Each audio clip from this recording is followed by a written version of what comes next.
Hey, hey, hey. Hey, hey, hey. Hey, hey, hey. Blue hearts in the chat if you can hear me.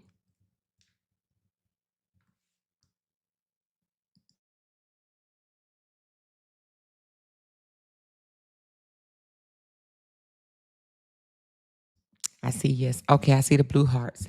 Hey, y'all. What's going on? It's Monday. Ooh, child, I took me a nap. I needed it too.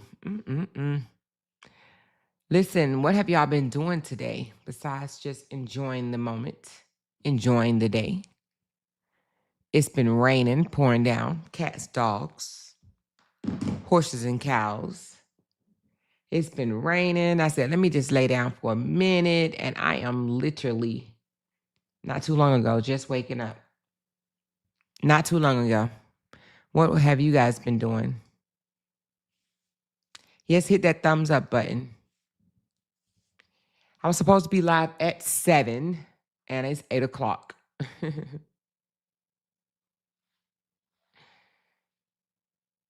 Say, hey, family. Hey, girl. Hey, everybody coming in. Make sure you hit that thumbs up button and let me know how your day's been going so far on this Monday. She said it's supposed to rain all week into next week. Oh, really? Watching old movies. Are you watching old movies? Hey, hey, hey. So is it just raining here in Texas or is it raining all over? It's been looking the same all day, just gloomy outside. Clouds are full. They've been, it's been storming here. We've been getting a lot of storm. But I took me a nap, y'all, and I have to admit, it was great. It felt so good. Like sometimes we can't control ourselves when it comes to getting rest. When your body tells you that you are tired and you need some rest, your body is going to rest. She says it's been raining all week here in Chicago. It's been raining here in Mississippi. Nice day in Boston. Also, it's not raining in Boston. It's been raining all day in Louisiana.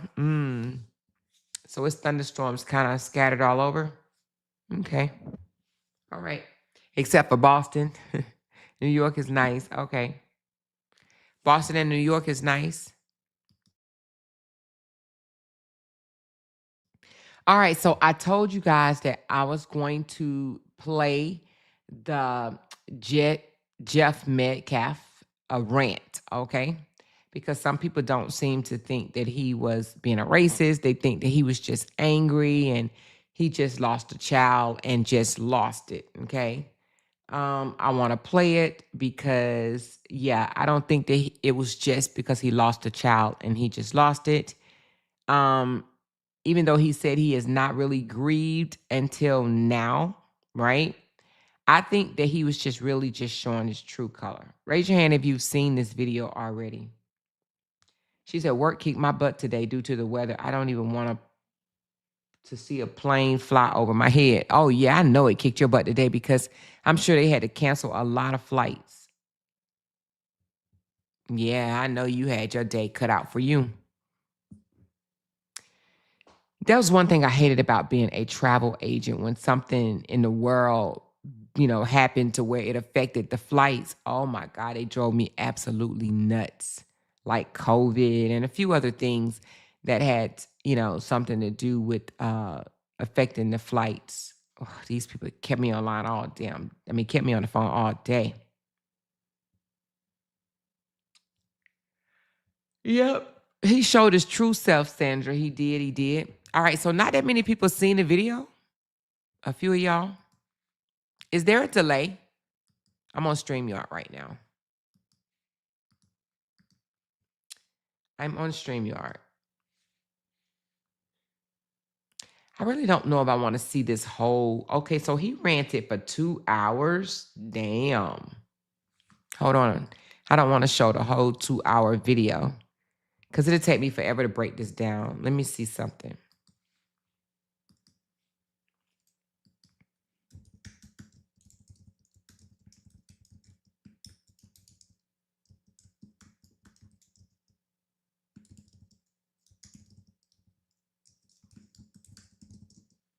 I don't want to break the whole 2-hour video down. I didn't realize it was that long. I'm gonna get to the part where he just criticized the parents' behavior. He called Kayla a drunk bitch. Then he goes on and called Carmelo Anthony. Well, he said that he was going to be in prison, calling him watermelon felon. And then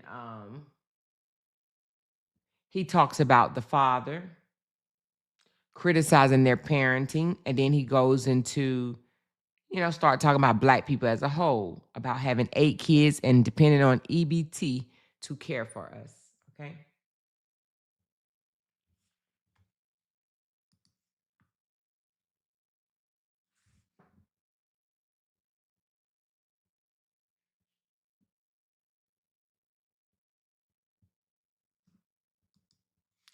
All right, we're gonna start here.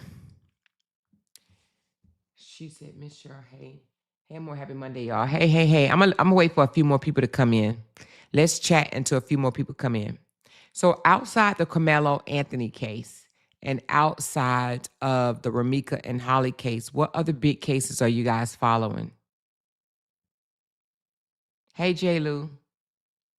It's always the pot calling the kettle black. Some nerves. Yeah. Seriously, some nerves. What other big cases are y'all following? When a person show you who they are, believe them. But in the beginning, he didn't show who he was. He tried to pretend like he was a very caring individual. Had a lot of people fooled, Had a lot of people thinking, oh, the mother is not right, but the father, he wants peace. He said he already forgave Anthony. Carmelo. He's a nice person. Yeah, okay. Well, he don't seem so nice now. No case, but you see Justice Dean call himself venting. Oh, somebody did text me and say that Justin went on a rant. Hold on. So you got Justin ranting. You got Jeff Metcalf ranting. Somebody did tell me check out Justin rant. Hold on.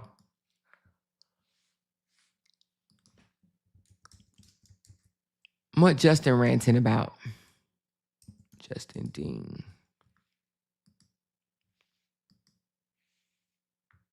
Let me see how long his is. Oh, his is only 14 minutes. Well, let's get him out the way first.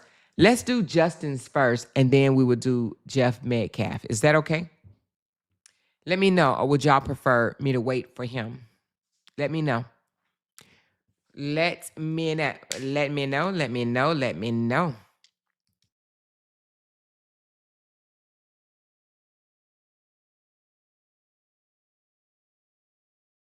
She said, I can't listen to Justin and his boring voice. It's only 14 minutes. Hey, Sonia C. Hey, Pokey. Hey, C. Page. I'm watching a young lady who was attacked after coming home with her newborn baby. She pewed the attacker and was arrested. Say it ain't so. What was that, Rita? Thank you, Cheryl. How you doing, honey? Oh, I didn't set a goal. Okay, hold on. Hold on, y'all. Give me a second. It's Monday, y'all. It's Monday. It's going to be Mindful Monday. All right, let me add my coffee, pin it, and let me set a goal. I'll just do any super chat.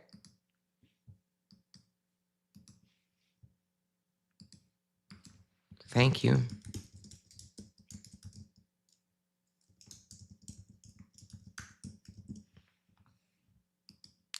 All right, I just did any super chat, you guys. Any super chat. Austin Dad was on Nancy Grace today, back to being calm and emotional. He knows how to play in front of the cameras, I see.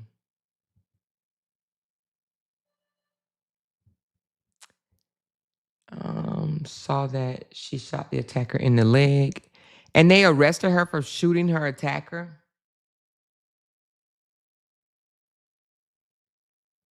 She shot him in the leg and they arrested her anyway. Just look how that Look how that looks. Somebody can attack you, you defend yourself. Now you got to go and really legally defend yourself. Like, come on. It's crazy. All right, let's get Justin out the way.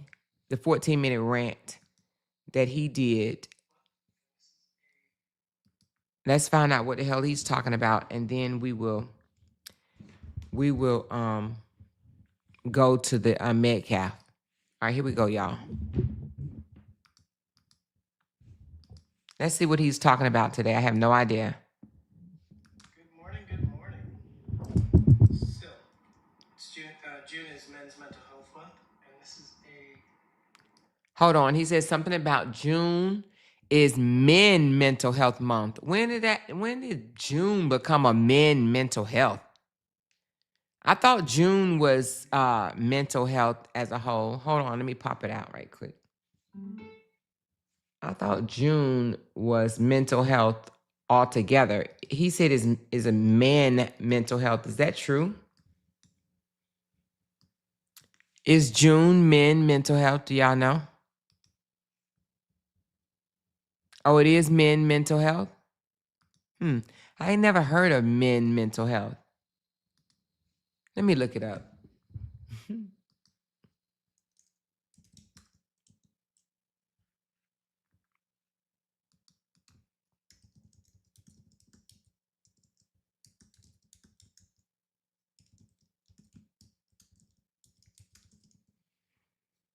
Let's see.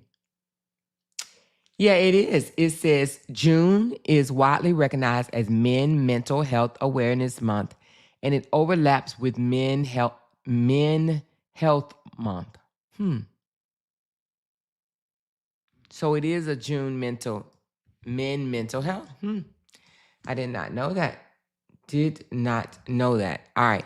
Let's listen to what he has to say about June men mental health. He's probably going to say that his mental health is over the top. Let's just see. Interesting. Why is my speaker not working? Hold on a second, y'all.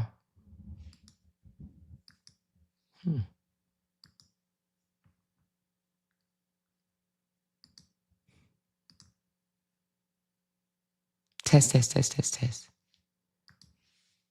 Let's try it now. Situation that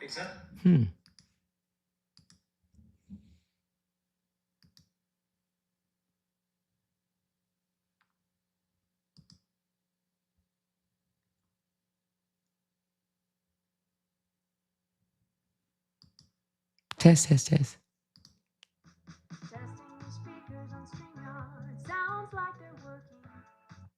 Okay, if it's working, then why can't I hear it? Hold on one more time. Let me just Bluetooth it. All right, you guys, let me know if you can hear me. We fixed it. We finally fixed it. Let me know if you can hear me. Let me know if you can hear my voice. Blue hearts.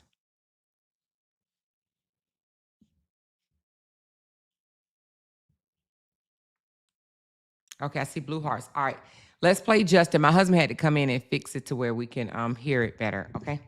All right, here we go, you guys. I'll go back and delete this silent part out of the live stream.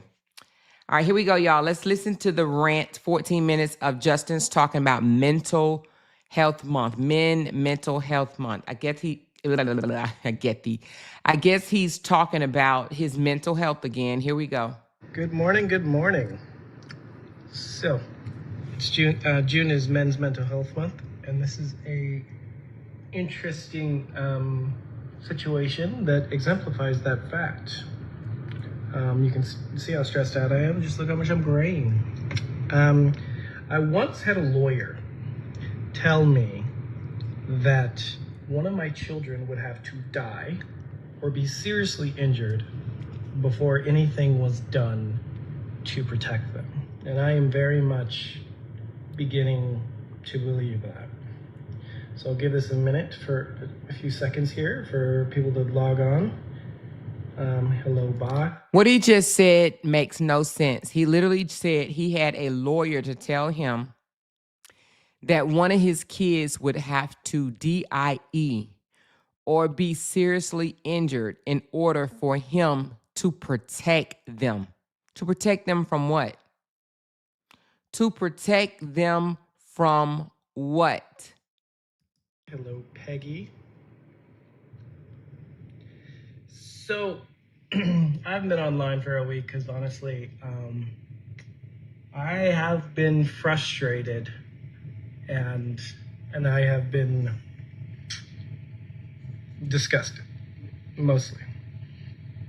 As despite the propaganda machine trying to cover it up, and there's more, and the propaganda machine just keeps being more and more bloggers to cover up lies, and there's lots of them, and and I'm not afraid to get on here and tell the truth. Yes, my daughter was exposed. She was wearing a dress with no underwear, which And he wants to keep bringing light to that, all because he wants the internet to know that his daughter was exposed. Thank you, Joanne, for the first super chat. I do appreciate you so much.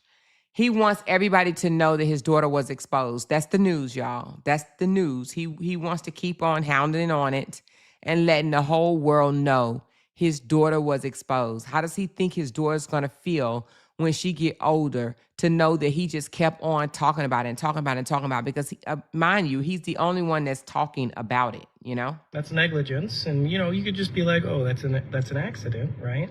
But not when it happens. Because it has nothing to do with his daughter. The reason why he's keep mentioning this, because it's not his daughter being exposed that he want to bring light to. It's Cora that he wants to bring light to. If it happened on his watch, or if anybody else had the baby, right? A friend of his or something like that had the baby and the same thing happened, he would let it die. But because it happened on Cora watch, it doesn't really have anything to do with his daughter. It's all about his ex-wife, Cora. Thank you so much, Lashina Daniels, for that second super chat. Appreciate you. Over a dozen times. And I finally got the police to listen to me and actually take the report and verify that said thing occurred, as well as all the other occurrences. And I was expecting the system to kick in and be like, hey, we need to intervene so that my daughter's innocence is maintained for something they cannot consent to.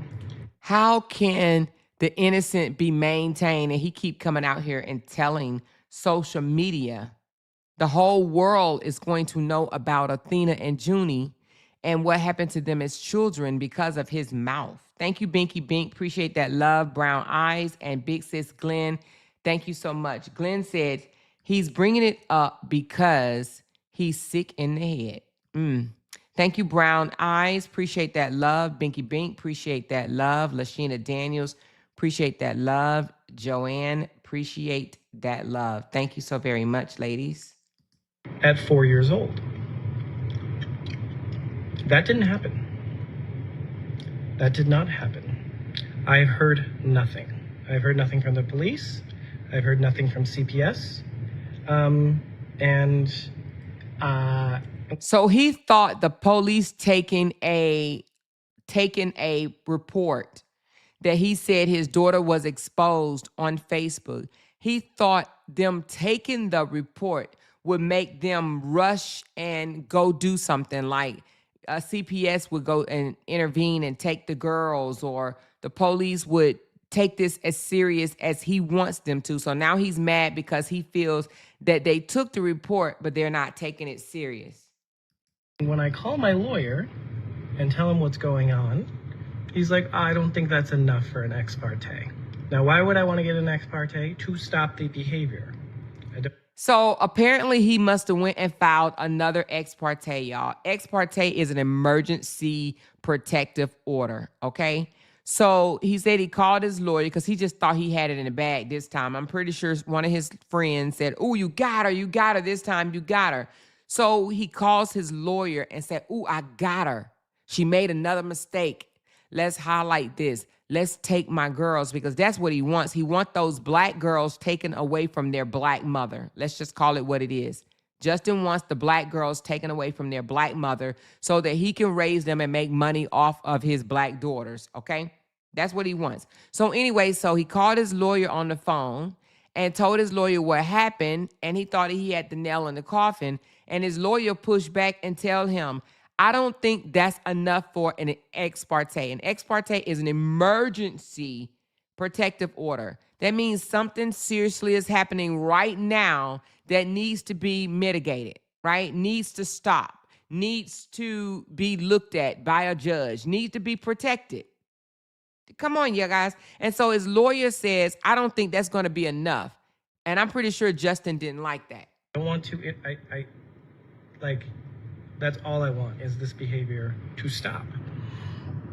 I mean, and because it's a mother doing it, it's not, nobody's acting on it. If I were to be doing that stuff, accident, whatever, I'd be in jail.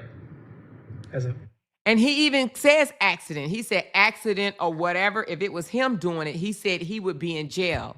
And no, he won't. They don't jail you for that type of stuff. However, he's saying that because, he's trying to appease to a certain audience. Gloria said he did another live and said they sent pictures to him, but he backtracked and apologized. They told him he was doing a crime. What do you mean, Gloria? Where is this at? He backtracked and apologized. They told him he was doing a crime. He was doing what crime? Let's continue. Thank you so much, Gloria, for that love. As a man, they'd be at my doorstep in a second. In fact, the previous week prior to that, I had the police called on me for a rock, paper, scissors exam. And also I took my kids to the pool and they called me about safety at the pool, which there was no safety issues at it. But see, what he's talking about, a supporter calling the police on him versus Cora calling the police on him is a big difference. He's calling the police on Cora and supporters are calling the police on him. That's a big difference. Cora is not stunting him, but he's stunting her. This man sits here and stalks his baby mama online, looking for mal things that he can try to get her on. That is absolutely ridiculous. And mind you, the person that called the child services is a convicted felon. So it's like convicted felons reporting me for nothing have more sway in the system than a doctor. I haven't broke the law or had any sort of anything since 2014. The last time I broke the law was in 2014 and I got a speeding ticket, which is probably not even on my record anymore.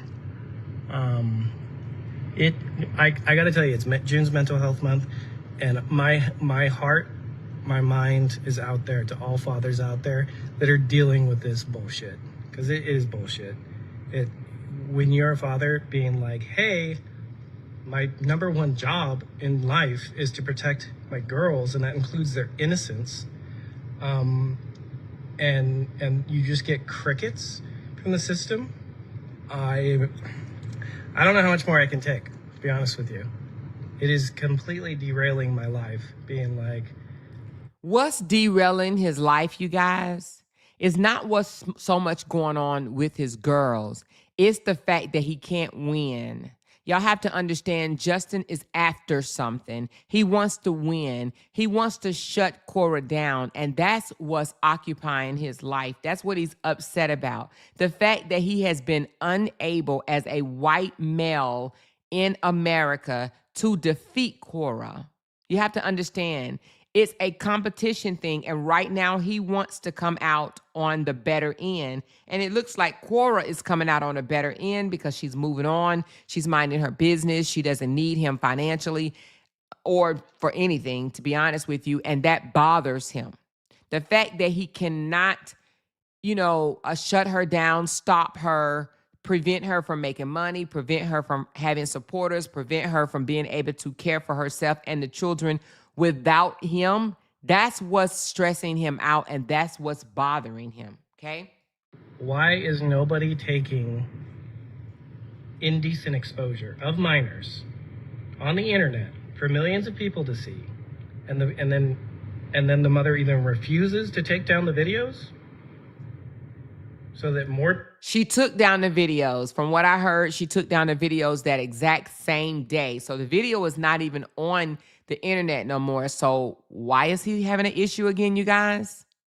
He's having an issue because it happened. It's not about what happened. It's about Cora. people can see it, attracting pedophiles. And her address is online. Everyone knows where she lives. It's like, where's the common sense? Now, obviously, I live in California, and it seems like common sense is not common.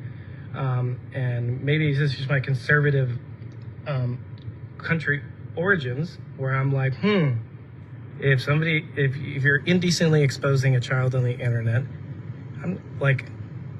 there should be some sort of like intervention. I mean, at least like something. I'm not saying go to jail or anything like that. I'm not saying what it should be, but there should be some sort of intervention to stop that behavior from occurring repeatedly. And so far, I've got nothing. And it's messing me up a little bit, honestly. I'm not gonna lie. It's not gonna lie. It's messing me. It's messing him up that he can't get the system to come in and side with him. Side with him that Cora is a bad mother. Side with him that she's a negligent mom. Side with him that he is the better parent. He wants people to think that he is the better parent. Up a little bit that, my little girls are being exposed for profit because it is making money. And I am screaming at a mountaintop. And that's another thing. As you notice, he's always, and I mean always, talking about her money, and that bothers him. She makes money on the internet, and he can't stand it. He feels that he went to school for however long he went, 4 years, 5 years, 7 years, or whatever, and she's making more than him by being an entertainer online. That's bothering him, okay? Help me, and nobody's listening. The video was taken down on YouTube because people reported it, but it was still on Facebook. Call CPS? You mean CPS? The system that let her fail 8 drug tests legally and did nothing? You mean the system that said all of her content, including her book, on social media was hearsay? You want me to call a system that's actively protecting her? Why would I call? See, as you could tell, as he continued to talk, it's not about his daughter. You see, now he's talking about her book. You see, now he's talking about other things. That tells you right there, it's Cora. It has nothing to do with Junie or Athena. It's Cora. Someone that's actively protecting that sort of behavior. Now, if you say it doesn't exist, you're protecting. If you fail 8 drug tests and absolutely no consequences, doesn't even matter. That's protecting. Absolutely, the system is protecting this woman, and I can't for the life of me figure out why. I guess it just comes down to she has enough people on the internet supporting her. And that's his thing. He think her support. You see how he just mentioned her support. She has enough people on the internet supporting her, right? He thinks that if he can dismantle her support team, then he can get ahead of everything, right? That bothers him. When he speaks of her support, look how stressed out he look. She has enough people on the internet supporting her. It doesn't matter who support you. If you are wrong in the eyes of the authority, they coming for your ass. So it doesn't matter how many supporters that she has or don't have, right? So it's her. It's her that's bothering him. It's her leveling up that bothering him, even staying afloat, whether she's leveling up or not, just the fact that she don't need him in another country, that's bothering him. Thank you, Candy. She says the love of money is definitely the root of all evil. We hear this every day. No matter what they say, money always comes up as their main issue. These people are butthurt as hell. Them demons hate the blessed ones. Exactly. It's the money and also the support, because he just mentioned the money and he also mentioned the support. Thank you, Candy. I don't know. I don't know. Yeah, take her to court. I'm going to have to eventually. But as I spoke to my lawyer, he was like very like, and I've had 3. He's like, I don't think a judge is going to do much about that. And I will be completely blunt with you. That rocked me for a week, because it's just like, I've been at this for 5 years now. I'm not trying to hurt anyone, not trying to take anyone down. I'm just saying some behavior with kids should not be for public consumption. There's nothing wrong with posting cute videos and pictures and of like you doing cute family stuff, but having sexual acts performed by minors and having them sexually exposed online is just simply unacceptable, and I can't get anyone to listen. You know what I'm saying? But if I was doing that stuff, God, I'd be in jail. As a man, if that stuff was occurring under my watch, I would be absolutely like, there would be no mercy. And so it's like, I don't know how much more of this I can take, of spending all my money and doing everything I can to protect my kids from something as simple as having their private parts exposed on the internet. It's like, how is this not common sense? Where is this country going? Is it any surprise that people like Epstein got away with what they got away with for so long? Is this any surprise why these celebrities and people in Hollywood get away with what they get away with for so long? It's crazy to me. Absolutely crazy. And yes, I'm on here venting a little bit because many of you guys are seeing this, many of you guys are following this, and you guys are I'm getting people harassing me saying I'm lying, and I'm getting people that are concerned for the kids harassing me because they think I'm not doing anything. I am fighting as hard as I can. Again, he's fighting to beat Cora. He wants to win. It's about a win for him. This is all this is about. He wants to win against Cora. This is crazy. Thank you so much, Brooks. How you say your name? Isilma, Isilma Brooks. Thank you so much for the love. Appreciate you. Like, to stop said behavior. I mean, her lying about me is a separate issue. Like, that's, her lying about me is a separate issue. The issue that I'm like, that's just messing me up is that the fact that I'm a father trying to protect the little girl's innocence, and it is falling on deaf ears. It is falling on deaf ears. And anyone that wants to say this is true, let's do something about this, the propaganda machine, the cyber mob, goes and tries to take down those pages. And it's like they're protecting they're protecting the exposure of children. You can still support someone and not be okay with that. How is it that people are, I don't understand. If you support someone, the true definition of support is to tell someone they're when they're wrong. I'm not fighting enough feeling pity. You're feeling pity for it. See, that's the problem. That's the problem. Many of you guys are women, and you guys are operating from an assumption that there are equal rights here. There's not. The biggest civil rights movement that's going to occur in this country in the next 10 to 20 years is going to be for fathers' rights. Because if I do anything, not even when I do anything, when I'm accused of anything, boom, system steps right in to check it out. There's never anything, right? But when when there's proof, black and white, or in this case 4K. And the thing about it, if he was still married to Cora right now, and this was happening while they were married, we wouldn't even be hearing this, because it would have happened. Cora would have took it down, and that would have been the end of it.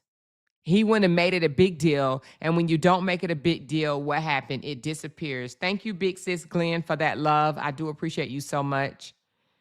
It would be, and she says, every time his lips are moving, he's lying.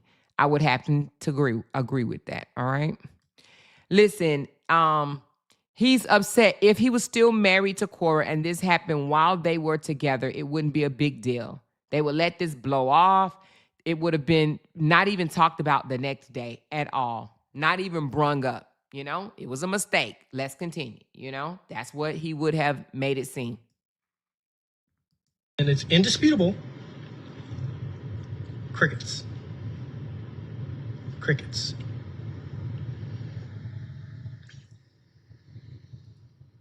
Somebody's like, oh, he's jealous. Why would I be jealous? And the jealous people can't stand when other people say that they're jealous. That bothers them so much. Thank you, C Page. She says, I don't chat as much, but I rock with you the long way. I support you. Keep up the good work. Thank you so much, C Page. I appreciate you, love. And then we got my girl Sonia C sprinkling some love all up in this chat. Thank you so much, honey. Appreciate you guys. So again, the jealous people, when they get so offended by that comment, you're jealous, you're jealous, you're jealous.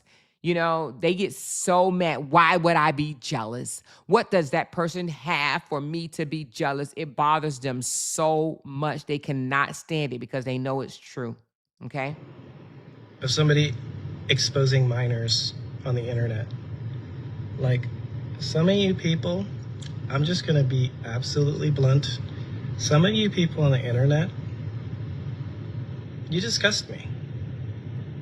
The way you support negative behavior, it is. So you see how he now has taken the rant away from his daughter, right? Because that's what he claimed he was so upset about. Now he's taking it out on the supporters. Now he's saying, you supporters that support her disgust me, right? So now he's mad at supporters. You see how they turn their dislike and their hatred on the supporters? Because when they can't convince you to stop supporting someone that they feel that they are in competition with, now they want to curse you out and tell you how disgusting you are because they could not manipulate you into stop supporting the person that you are supporting. So now you're disgusting to him because he couldn't get you to see it his way and follow him and support him and not support Cora. Thank you so very much, Barbara. She says, hey, Amoira in chat. Hey, honey, thank you so much for sprinkling that love all up in here. Appreciate you much. So now he's upset at the supporters. You know, they love turning on the supporters and telling the supporters how disgusting they are for just supporting.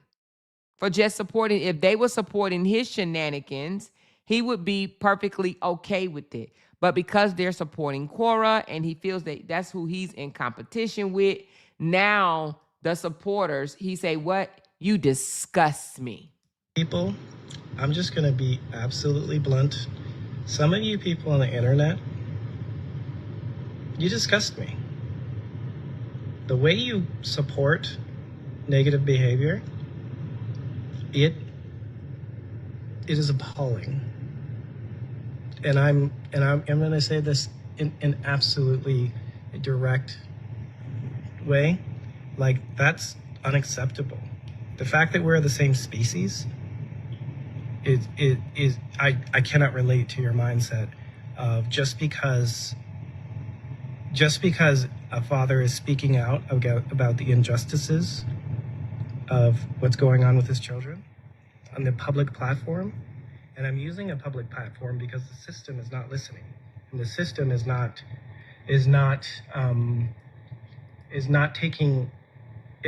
doing the opposite of protecting my children. They are not protecting, and I'm frustrated. I'm frustrated.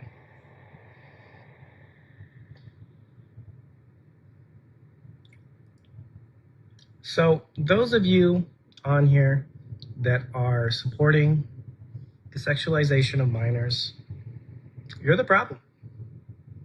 You're the problem. And So now he wants to try to turn the support that the supporters have for Cora. Now he wants to say you're supporting the, the sexualization of minors because you support Cora, just like they used to say, if you support me, you're supporting someone that speaks on the dead, right? So they take one or two things and they try to highlight it and they try to say, that's what you're supporting. That's what you're supporting. It's called trying to embarrass you and shame you and guilt trip you for supporting that person so that you can look at yourself and be like, oh man, am I supporting someone that speaks on the dead? Am I supporting someone that sexualize children? Oh, I'm not going to support that. So I'm going to pull the plug and no longer support Cora, right? They want you to think that that one or two things that they don't like or they're trying to highlight about that person, they want you to withdraw all of your support from that person because of that. It's called manipulation. They're trying to, they try to manipulate the supporters, okay? someday you're gonna have to answer to God. And And they love putting God into it. So now he's telling the supporters, right? Not Cora. He's telling the supporters, someday you're going to have to answer to God. Answer to God for supporting Cora. Let that sit for a moment. You're going to have to answer to God for supporting someone that if he was still married to them, right? He would want all of the support from you. And he would say, we're not perfect parents. Things happen, right? But because he's in a whole competition with Cora and he wants to be looked at as the better parent and her to be looked at as the bad, negligent parent, he feels that she has the upper hand and he doesn't like it. So what does he tell supporters? Someday you're going to have to answer to God. you know, I don't hate anyone, but damn, I didn't know that there were so many people in the world that were so mentally disturbed. So now the supporters are mentally disturbed. Not him, not anybody that don't like Cora, right? But those that choose to still support Cora despite of realizing that she is not perfect, realizing that mistakes do happen, right? Now it's people in the world is mentally disturbed if they support Cora. So, yeah, yeah. I don't know how much more of this I can take of just common sense. Protect my daughters from being exposed online, and If it was only about him being upset that his daughters were exposed online, he wouldn't have just now brung up 8 failed drug tests. He would not have brung up the writing and what was in her book. He would not have brung up the supporters supporting her. This is not about what happened to his daughters. This is all about, I can't beat Cora and I'm upset about it. It is getting to me as a white man in America, from America. I cannot beat a black woman that he feels that he brung over here. He feels that she should be treated less than him, not loved on more than him. He feels that she's less than him, but she's receiving more money, more love, more fame, more supporters, more clout. She's more than him and he can't stand it, okay? and absolutely nothing being done. Yes, I'm going to try to go to court. Thank you, people. Thank you to those of you that donated in the coffee app. I will not touch that money other than for court purposes, and I will prove so because the propaganda machine will obviously,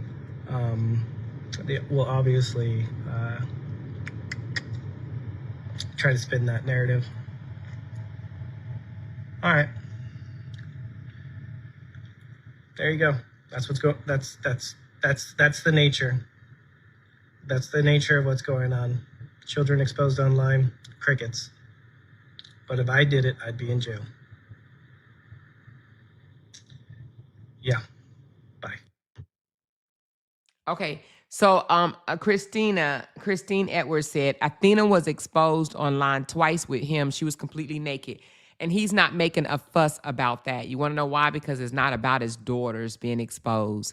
It's simply about the fact that he feels defeated. He feels defeated because it's nothing. He keep thinking of things, grasping for straws is what they call it, right? And when nothing sticks, it makes him upset. He wants to be able to say, I beat you. I told you that I was going to be able to do this, this, or the third, right? And because he's not able to make her look, or not even make her look, but convince everybody that she is a negligent parent, convince everyone that he is the better parent, because he haven't been able to convince people of that, it bothers him. It really, really bothers him. Okay. So Justin is still ranting after 4 or 5 years later of departing from Cora, or Cora departing from him, and he still has an issue. Now, in my opinion, Justin will forever have an issue as long as he's not able to bring Cora down. Now, Lord forbid if Cora ever moves on with her life, meet someone and date them out loud, or even get married, he is going to lose his shit. Okay? He literally watches her every move while online. It's not no somebody sent me this or somebody sent me that. He is totally glued to her live stream. He watches her live streams. He's so dead set on trying to find something to point out, to highlight that she is an imperfect person. But the supporters that support her make him feel like, oh, she got too much support. Why does she has all this support? I want to dismantle it. I want to dismantle it. I want to dismantle it. Because he can't dismantle her supporters. Now they're mentally ill. He can't stand them. They discuss him and all of that stuff. But if they were supporting him, he would be perfectly okay. All right, so that's enough of Justin Dean. Justin Dean, nothing new there. Nothing new. Same old, same old. Same old, same old. And then Father's Day is next Sunday. So I'm gonna go ahead and warn y'all. Fathers like Justin, and y'all know we know a few of them out there. They're gonna highlight this day they're gonna scream it to the mountain, top of the mountain. Why? Because they want to be known as good fathers by doing the basic shit in their child's life. But they want to be looked at as, I deserve this day. They're gonna probably try to turn it into a fucking year or something, but they are gonna scream the loudest next week or next Sunday, because fathers like that want all the attention in the world. All right, let's get off of Justin for a moment and let's get on. Now, as we get ready to talk about Jeff Metcalf, right? Jeff Metcalf, from what I heard, was not a present father in his child's life. Now, I don't know that to be 100%. And the reason being is because, well, we don't really know these people like that. But let me just say it like this. Word on the curb, right, is that he was not a very active in his kid's life after the mother left him. Okay. So apparently he has taken some charges in his background. And I think we had his background before. I need to go back and look at it. But he's done some things in his background that's not too pleasant. And him and the wife got a divorce. And from word on the curve is he has not been a very active person active father in his child's life. So I wanted to put that out there because as he does this rant, he actually starts speaking of the lack of fathering. He's on Nancy Grace now. Oh, is he on Nancy Grace now? But the lack of fathering is, he says this, to like trying to not shade, but shame Black families. Okay. That's what I took out of it. Anyway, let's take a listen to some of this commentary. We're not going to listen to the whole thing, just some of it. Okay. All right. Hold on. So let me do this right quick.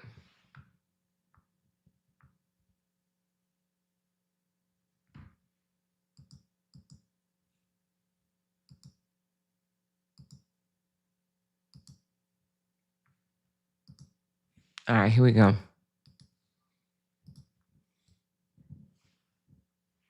As the death of a dead child, or speak very derogatory of him, or make memes and talk all over the internet about my son while I'm under a gag order and can't respond. It's like being tied to a chair and someone is slapping your face back and forth, and you can do nothing about it but take it. Well, that day is ended. The muzzle's off. And all you people, I'm telling you up front right now, this is a warning. Karma's a bitch. Vengeance is mine, saith the Lord. I don't have to come after you. It's going to take care of itself. People are going to see you for who you really are now. And if we want to talk individuals, we can, because I couldn't speak about this in court. But I can speak freely now because the gag order is lifted. Tiffany Billions, Wackadoo, McAdoo, whatever her last name is, I'm not going to throw insults at you because I'm not going to lower myself to your level. He's not going to throw insults at Tiffany, and he's not going to lower himself to her level, but yet he's going to insult Black people and also Anthony's family. Watch. But you're despicable. Drew Anthony, Kayla, you're cowards. You wouldn't even show up for your son's sentencing or victim statement impact. You abandoned your kid. You left him there. I guess he's no more use to you because you can't get any more GoFundMe money or Go Send Go money. You are grifters. You should be ashamed of yourself. You raised that child. And I swear to God, CPS to come check on those other 3 that you still have. Mm, mm, mm. You never once admitted or took accountability. You tried to play victim. The real victim is the one who died, not the one who shoved a knife in his chest. I would not call Austin Metcalf a victim, not someone that literally went to someone that was minding his damn business, told him to get out of a tent, and then put hands on him. I don't call people victims because things didn't work out quite the way they wanted it to. That's not a victim to me. Okay. Is he still here? No, he's no longer alive. He is a deceased person, but he is absolutely no victim. He played a part in his own demise. I don't call them victims, okay? I come to pray with you and show the world we can close the gap of this unbelievable racial divide. And what'd you do? You widen the gap even further. You hire a convicted baby shaking felon who's only in it for the money. You know, it's funny that he wants to bring up Dominique's past, calling him a baby shaker, when Jeff Metcalf have charges on his record of things that's done to children as well. So, you know, it's interesting to see one felon speak to another felon when their charges are pretty much similar. Well, one shook a baby where another one touched a youth. And this is all allegedly, okay? All allegedly, right? Word on the curve. And that's for both of them. But one criminal speaking of another criminal, I swear it'd be the funniest shit ever. Who gives you bad advice, kicks me out of a press conference. Oh, funny, I was somewhere I wasn't supposed to be, but I left when asked. I didn't stab anyone. And then you proceeded to gaslight me with your convicted felon, quote, Advocate? Minister? Minister of what? Minister irrelevant? Minister of bullshit? How about minister fuck you? Y'all think I'm a saint? I'm no saint. I'm as human as you. I have emotions. We don't think that you're a saint. See, you bring that up because we've already peeped your record. We don't think that you're a saint, but there are no saints out here. See, he said, y'all think I'm a saint because, see, his own criminal background just flashed before his mind as he's speaking down on Drew and Kayla and their parenting, right? He just reminded, his mental just reminded him, hell, you're not the best parent yourself, okay? You're not the best parent. You're not the best person yourself. So that's why he said, y'all think I'm a saint? No, no one thinks you're a saint, Jeff. We know that you're not a saint, okay? Just because I'm a Christian doesn't mean I don't sin, because I don't walk on water and I don't turn into wine. There ain't nobody that's in this world that don't sin. And see, that's what people need to understand. You will have people pointing fingers at somebody else and not wanting to highlight the own bullshit that they do, right? So he's like, just because I'm a Christian don't mean that I don't sin. Duh. And anybody else can, step up. Don't become kicking rocks in my backyard. Look in your own. The display of adults on the internet.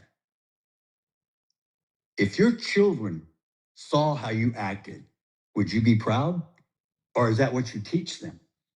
Do you teach them that racism is okay? Do you teach them? Do you program your kids to hate, to kill?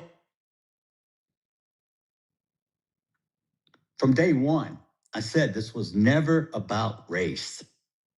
Please don't make it about race and don't politicize it. And what did you do? It was very much about race. In the beginning, I didn't even think it was about race. But as the outcome with the no blacks on the jurors and, it being quite different than another incident in Texas dealing with a knife and a kid and stabbing and he ended up getting reckless homicide and spending 10 years in prison to giving Carmelo, same age when it happened, 35 years. This is absolutely about race. You chose both. The race card, black fatigue, it's real. I'm sorry. You have embarrassed. He said black fatigue is real. What the hell does that even mean, black fatigue? Is he trying to say he's tired of black people or black people make him stressed out and tired?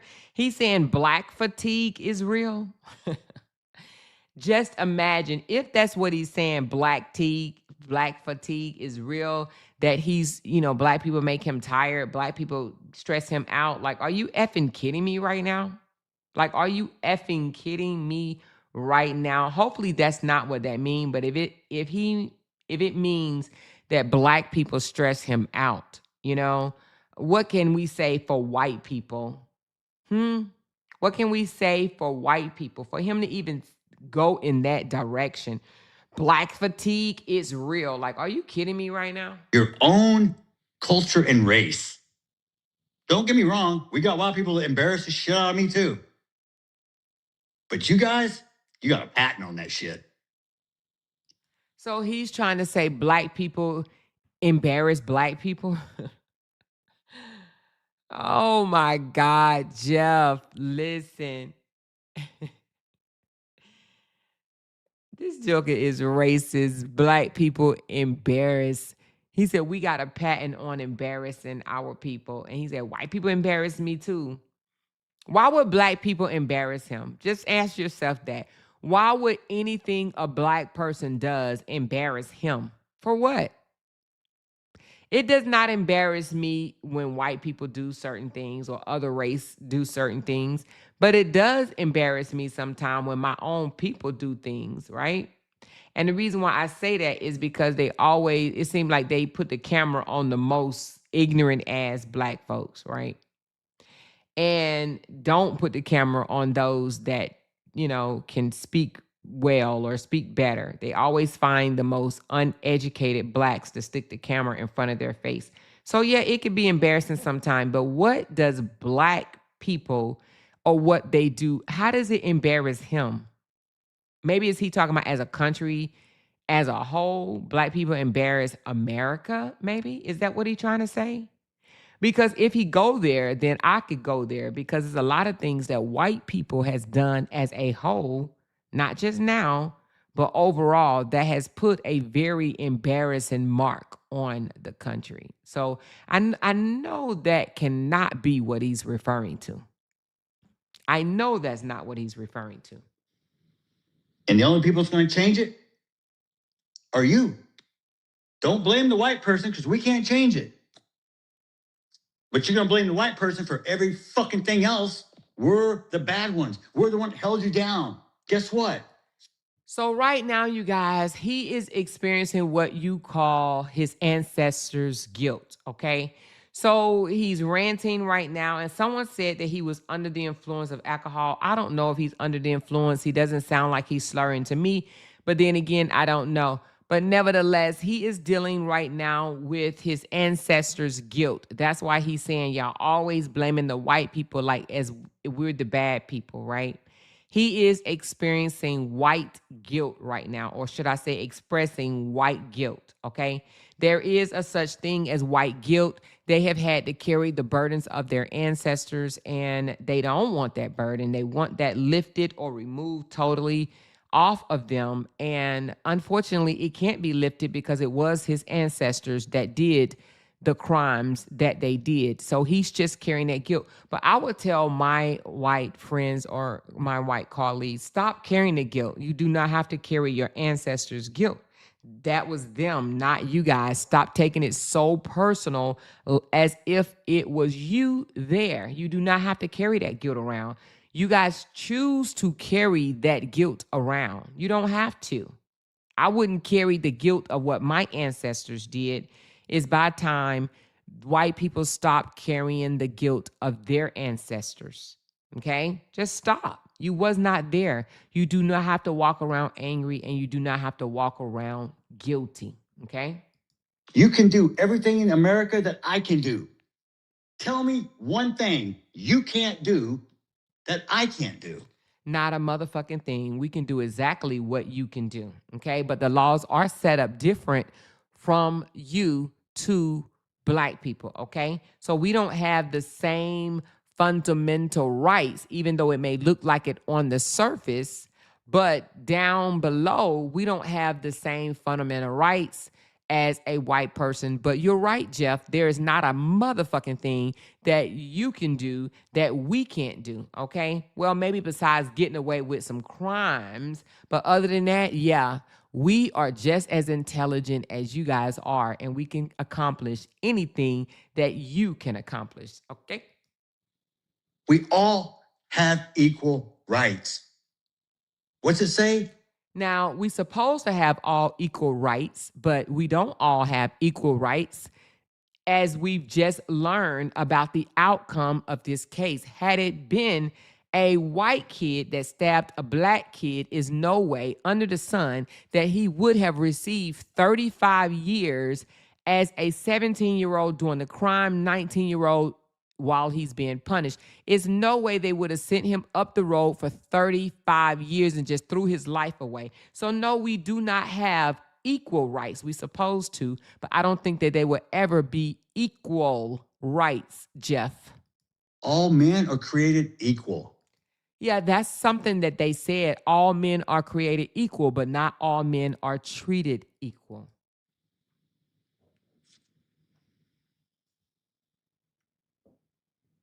The First Amendment protects free speech. I'm for it. Free speech doesn't guarantee you safety. Perfect example, Charlie Kirk, a man who I admired, looked up to. You know why? Because he could fight with words and logic. He didn't need fists, guns, or knives. No.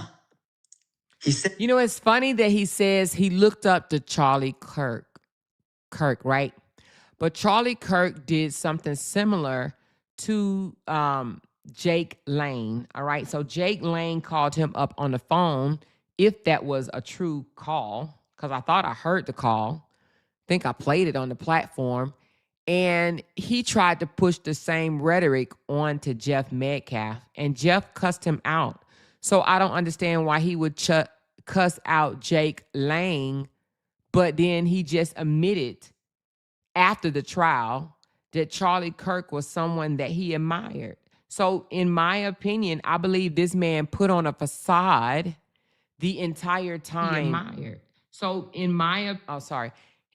the entire time that this court proceeding was going on, he pretended that he was, oh, this is not about race. I forgive him already because this is something that I'm supposed to do. So he downplayed who he really was. He really was in my opinion, a racist during this whole thing. That he just knew how to put that mask on, and he did exactly that. And I believe he did it to take the pressure off of his own record. Okay, his record allegedly is not that squeaky clean. It says that he has done some essaying or something to that nature to small children. Okay, so when he says, "Oh, I'm not a saint," we know you're not a saint, there, Jeff Metcalf. Okay, but I think the reason why he downplayed a lot of things, like he wasn't this big ass racist sitting up there the entire time, is because he didn't want that on Front Street, and he didn't want that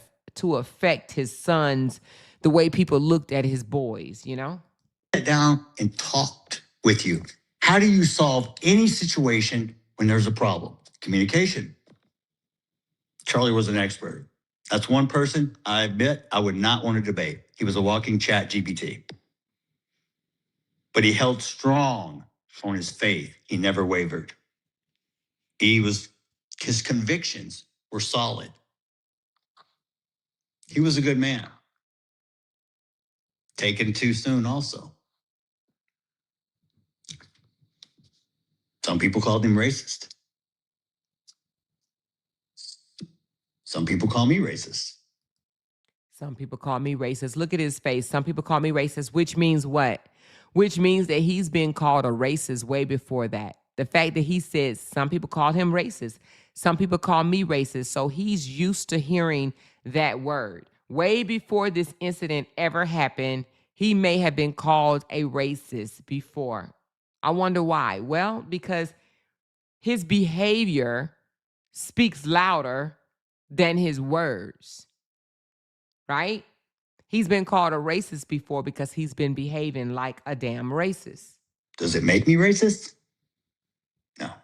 Of course, in your mind, you don't think that you're racist. You are sitting here downing black people, and you're going to continue to down black people now by getting into the EBT story or whatever. But that doesn't make you racist. A racist is just someone that thinks that their race is more superior than another race, you guys. They literally think because of their white skin, give them the rights, more rights than other people. That's what a racist is, okay? A lot of people think that it just comes from the way you treat black people or other races. It's the way you put your race above other races, okay? My grandfather once told me, what other people think of you, son, is none of your business. I didn't quite understand it then, but I understand it now. The only person that judges me is God. And God sees all.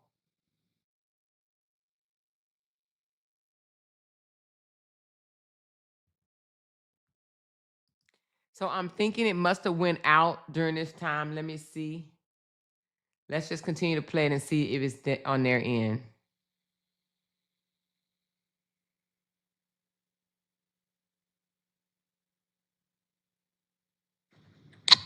Continue. We're good? Where we leave off? Just 1 second. Okay. So back to the parenting situation. When I was a kid, my generation was the best generation to ever grow up. We were the last generation that didn't have social media. We didn't have cell phones. And we didn't have internet.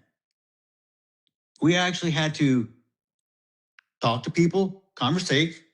We actually wanted to go outside, not stay inside and play games. Our internet, that was this thing called a Britannica encyclopedia set that you had that you did your homework out of. Or you could go down to the library and use the Dewey Decimal System to look up a book. None of you kids know that. You kids can't even read cursive nowadays, so they don't teach it. They took God out of school. Look what happened. Do you think? But he, just for him talking, he act like when God was in school that everything was just fine. You, every generation pretend that things are just getting worse, right? When they forget about all the freaking rape and kidnapping and murders or whatever that took place in their time, right? And they always want to blame the worst on the newer generations. He act like there was not crime in his generations. Trust it was. They're the generations, in my opinion, that pop drugs and act like it wasn't that big ass deal. All of them walked around on drugs, all spaced out and shit like that or whatever. And then they wonder what's going on with the kids now, right? A lot of the people in the older generation is responsible for what's going on today. They created this shit. It's a coincidence that society started to decay even faster when we start removing things that are actually good foundations. God, family, friends, job. It's so funny that he sits here and try to say God, family, friends, job when him and his baby mama ain't together. Him and his baby mama split up. He was not living with the mother and taking care of those twin boys. They split up. They divorced. They have a broken family, right? So God, family, job, and whatever the hell he just said, why didn't he stay in his home? Huh? Why didn't he stay in his home?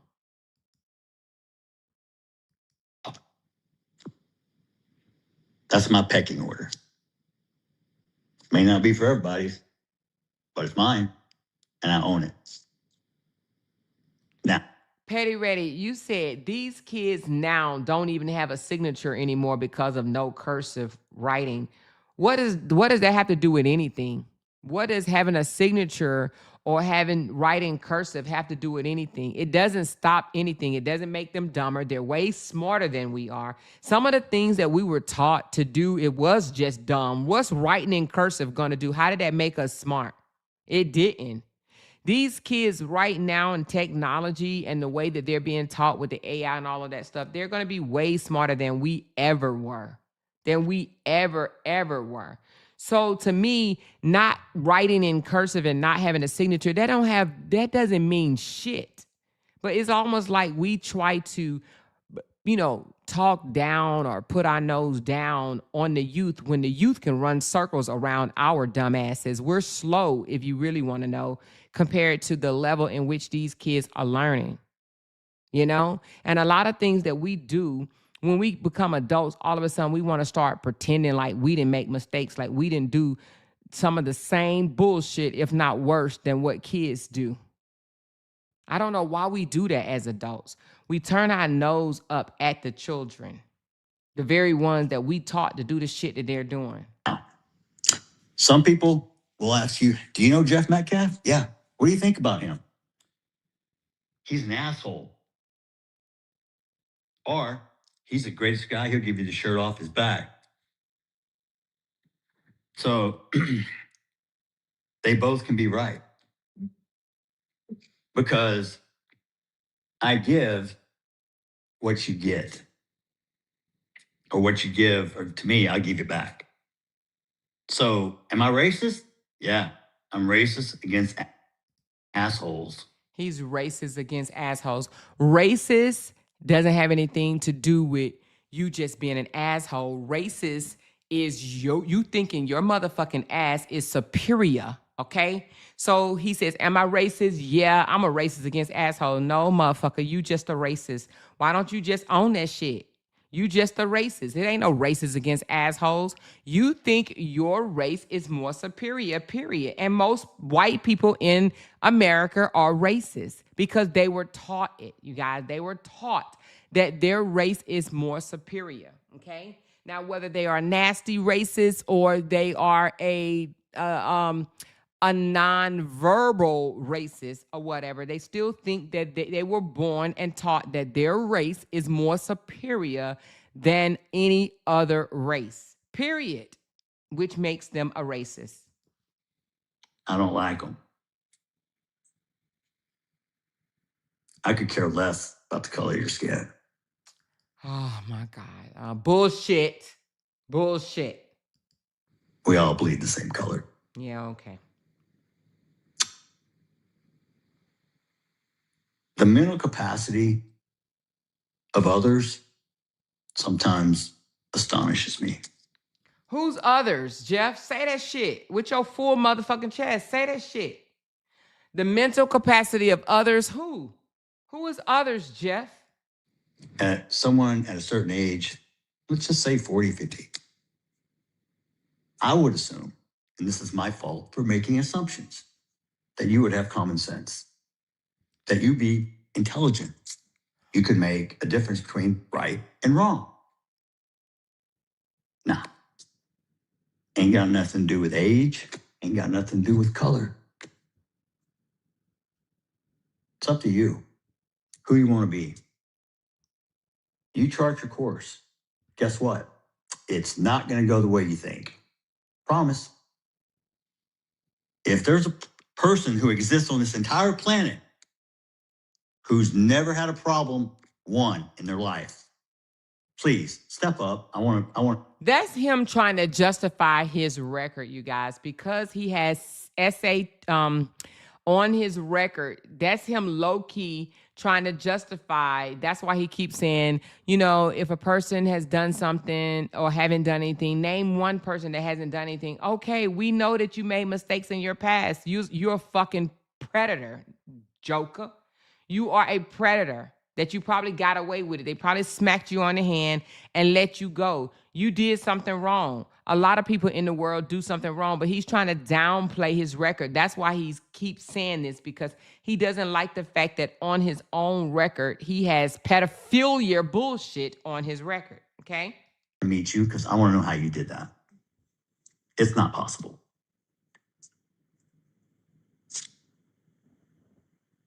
Life is not easy.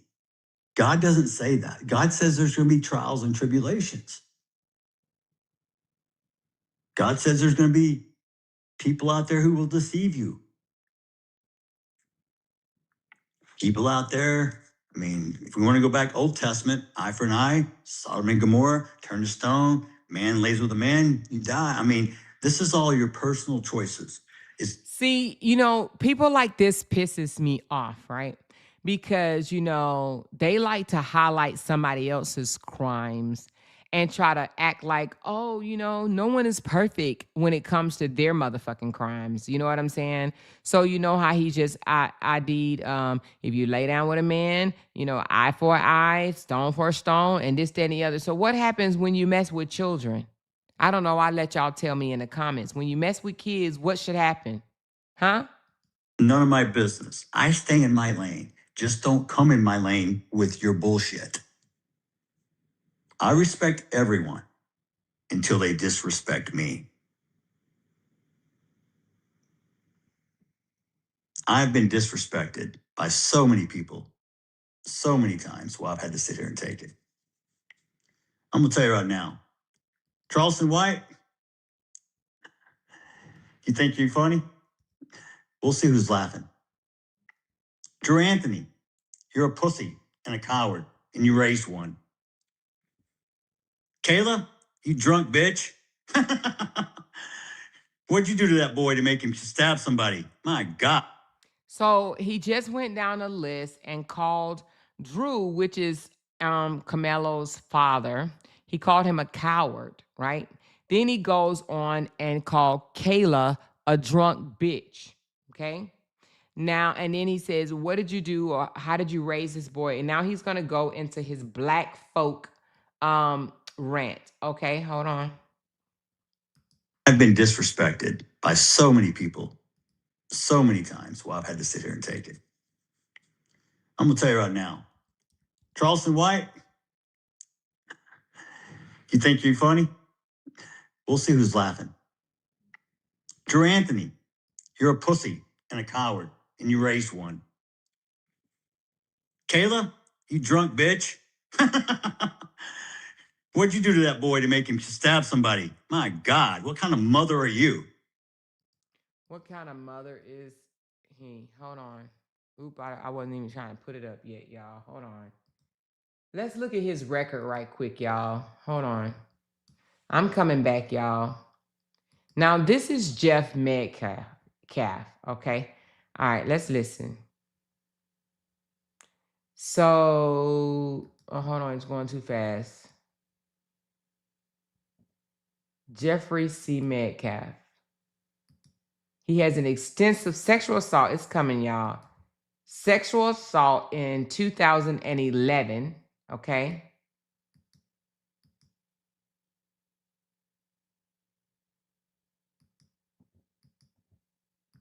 He was released from prison for sexual assault on June 14, 2011, wearing 6 feet tall, wearing 230 pounds. He was released from prison for sexual assault in 2011. How many years ago was that, you guys? Let me know. How many years ago was that?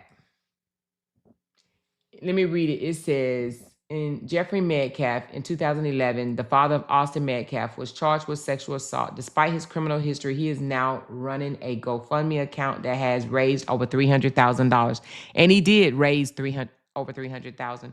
We are requesting full transparency in this matter. The campaign organizer has a history of being charged with a sex crime, and the purpose of the fundraiser is unclear, potentially violating your term of service. This deserves immediate review. Okay, that's what the person that wrote this said.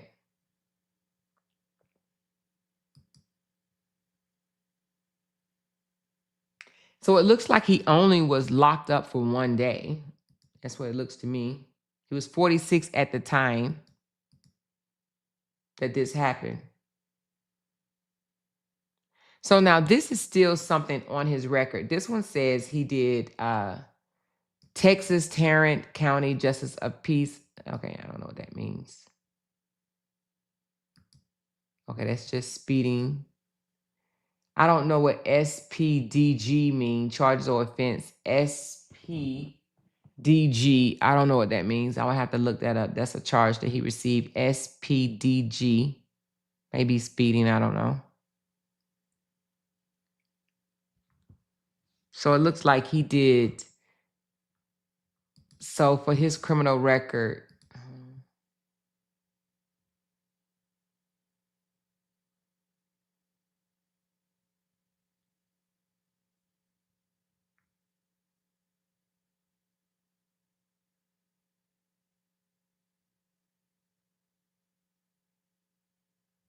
so it looks like they only showed the sexual assault on his record. So on his record, she said he used to beat the mother allegedly. Okay. Anyway, let's go back to his rant. Okay, that's why he keeps saying that he is not, I'm not a perfect person. I've done wrong. I'm a Christian. Just because I'm a Christian don't mean I've done wrong. So he essayed someone, okay? He essayed someone. Hey, Kevin Hayes, you fucking liar. Day after it happened, how many lies did you sit and type up on your keyboard, you big keyboard warrior? You a big tough man. You still live in Baton Rouge? Remember you said you'd come to Frisco, buddy? You're supposed to find me. I told you we could sit down and talk. That's all you do. Talk, Mr. Squeaky Clean. You're the only one in your family without a damn record. I guess that's something to brag about in your culture. So now he's getting ready to talk about the culture. Now he's going to talk about the culture, okay? She said, "More. I heard him being a pedo, and I was told it is not him. So I guess it's allegedly. You was told that what's not him. That this record right here is not him. You don't think that's Jeff? Okay, all right, okay. It looks like him to me. Looks like him to me. Okay." You people hang your hat on the dumbest shit I've ever seen.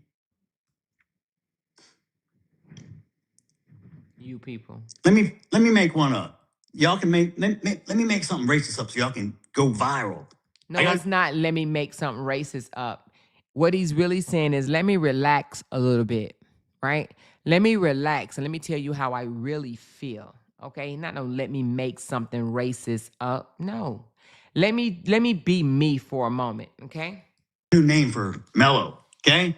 Because he was such this little boy y'all was trying to portray. How about Watermelon Felon? How's that one strike you? I hope he enjoyed his first night in that cell last night. Because he's going to have many nights to think about what the fuck. But I'm gonna tell you this, what he don't understand is, he's saying is he has a deceased son, but he still has a son alive. And let me tell you something: the fact that he still has a son alive, and if they don't correct the behaviors that they taught, that him and his baby mama taught their boys, then I guarantee you, Hunter is going to end up in a world of trouble. Telling you, if you don't change, if he doesn't figure now, dang, my brother is gone. I didn't get the very best training at home, right? I wasn't taught empathy, compassion, or anything like that from my damn daddy, right? Or my mother.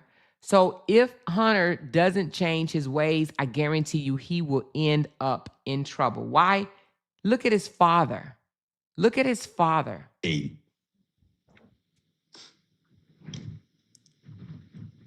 let me make one up. Y'all can let me make something racist up so y'all can go viral. And I trust you, the watermelon felon was not just made up. They've been saying that in their little chat groups or whatever the case may be. He's probably been calling him watermelon felon behind the scenes. New name for Mellow, okay? Because he was such this little boy y'all was trying to portray. How about Watermelon Felon? How's that one strike you? I hope he enjoyed his first night in that cell last night. Because he's going to have many nights to think about what the fuck he did. I forgave him so I don't carry the hate and the anger. So I don't get ate up like cancer and kills you from the inside. It's like me drinking poison and hoping it kills you. It doesn't work that way. You gotta let that stuff go or it will kill you. It will eat you up inside. So when people ask me, how can you forgive him? If I didn't, I would have wound up killing him and going to prison myself. That's how stupid people, when you get irrational, because you can't make a good decision if you're emotional. Emotion and intellect do not mix. If you're emotional, you can't come up with a logical solution. It doesn't work. So if he forgave him, then why is he talking bad on him now?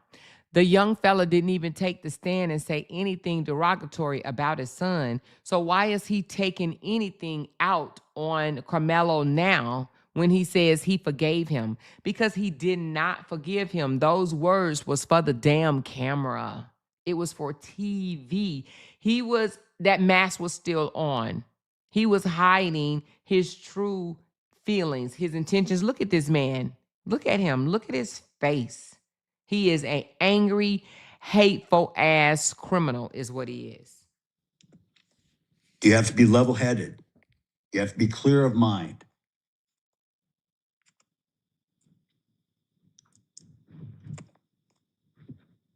When you become emotional and you make decisions, things can go very wrong. And you better hope there's a way out for you. Because some situations, as we all know, they don't turn out well if you make the wrong choice. Or you could just be in the wrong place at the wrong time in front of the wrong person. And that's exactly what I feel happened. Carmelo Anthony was in the wrong place at the wrong time in front of the wrong person. And that's why he was charged with that crime, because had his boys, Austin and Hunter, not approached him, Austin would still be alive and Carmelo would still be free. So, yeah, I do say wrong place, wrong time in front of the wrong person. And then let's break it down a little bit more. Wrong skin color, wrong county, wrong judge, wrong jury. And I'm not just talking about Austin. Just go look, just visit Chicago for a weekend. How many shootings do they have? And here we go talking about Chicago. Chicago is none of your motherfucking business. Why? What does that have to do with the price of tea in China? So right here, you could tell that he watches the news because white people think Chicago is the most dangerous city in the fucking world. So they always use Chicago to try to take a hit on black crime. Like, fuck out of here, you motherfucker. They get on my nerve always trying to paint Chicago. Do you know Chicago is not even the worst city in America? Do y'all know that? Do y'all know that is not the most crime-filled city? But they put that on the news and they try to make it seem like, oh, in Chicago, they just kill each other. Black people just kill each other. What does that have to do with your son and what happened in fucking racist ass motherfucking Texas, nigga? Like, what the fuck? What does that have to do with anything? Why are you bringing Chicago into this case? It has absolutely nothing to do with what happened. That your sons lack empathy and tried to kick somebody out because they didn't want them there. They thought they owned the tent. He put hands on someone and now he's being eaten by worms. That's what happened. That's exactly what the fuck happened. There were no winners. Your son can never hug you again, and Carmelo Anthony is in prison for a long time. Like, what the fuck? What does Chicago have to do with that? Not a motherfucking thing. they have gun laws. Woo-hoo. How's that working out for you guys? You guys, I swear this man racist. I don't know how much more I could take of this. I'm going to try to stomach a little bit more, but I can't stand his ass already. I don't like this shit, y'all. And you better hope there's a way out for you. Oh, my God. Because some situations, as we all know, they don't turn out well if you make the wrong choice. Or you could just be in the wrong place at the wrong time in front of the wrong person. And I'm not just talking about Austin. Just go look, just visit Chicago for a weekend. How many shootings do they have? And they have gun laws. Woo-hoo. How's that working out for you guys? If I'm not mistaken, I think we just had another massive shooting here in Texas this past weekend, right? Didn't we just deal with another massive shooting here in Texas? Hold on a second. If I'm not mistaken, we just dealt with a massive shooting. Hold on.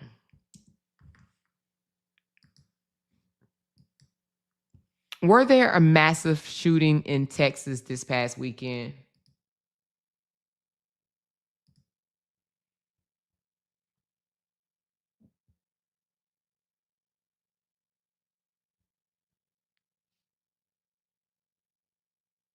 So we just gonna skip all the way over to Chicago, right?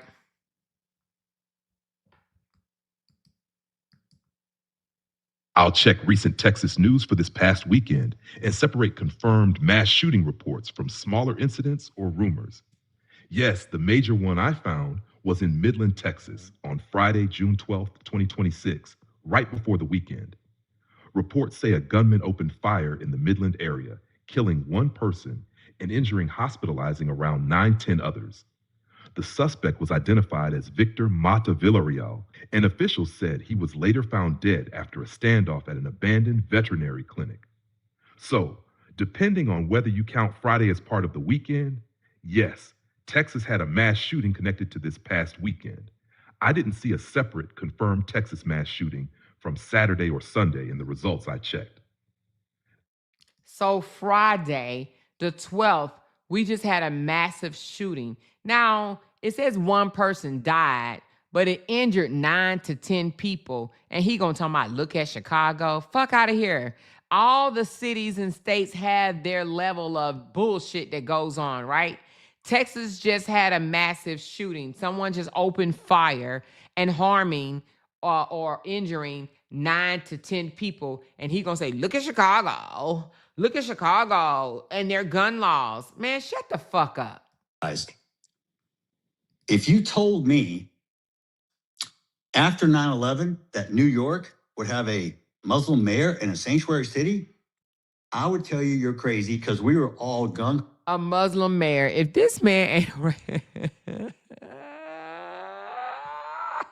this joker that went from the shooting of the stabbing of his son to the shooting in Chicago, and now New York having a Muslim mayor. What the fuck does any of this have to do with Austin?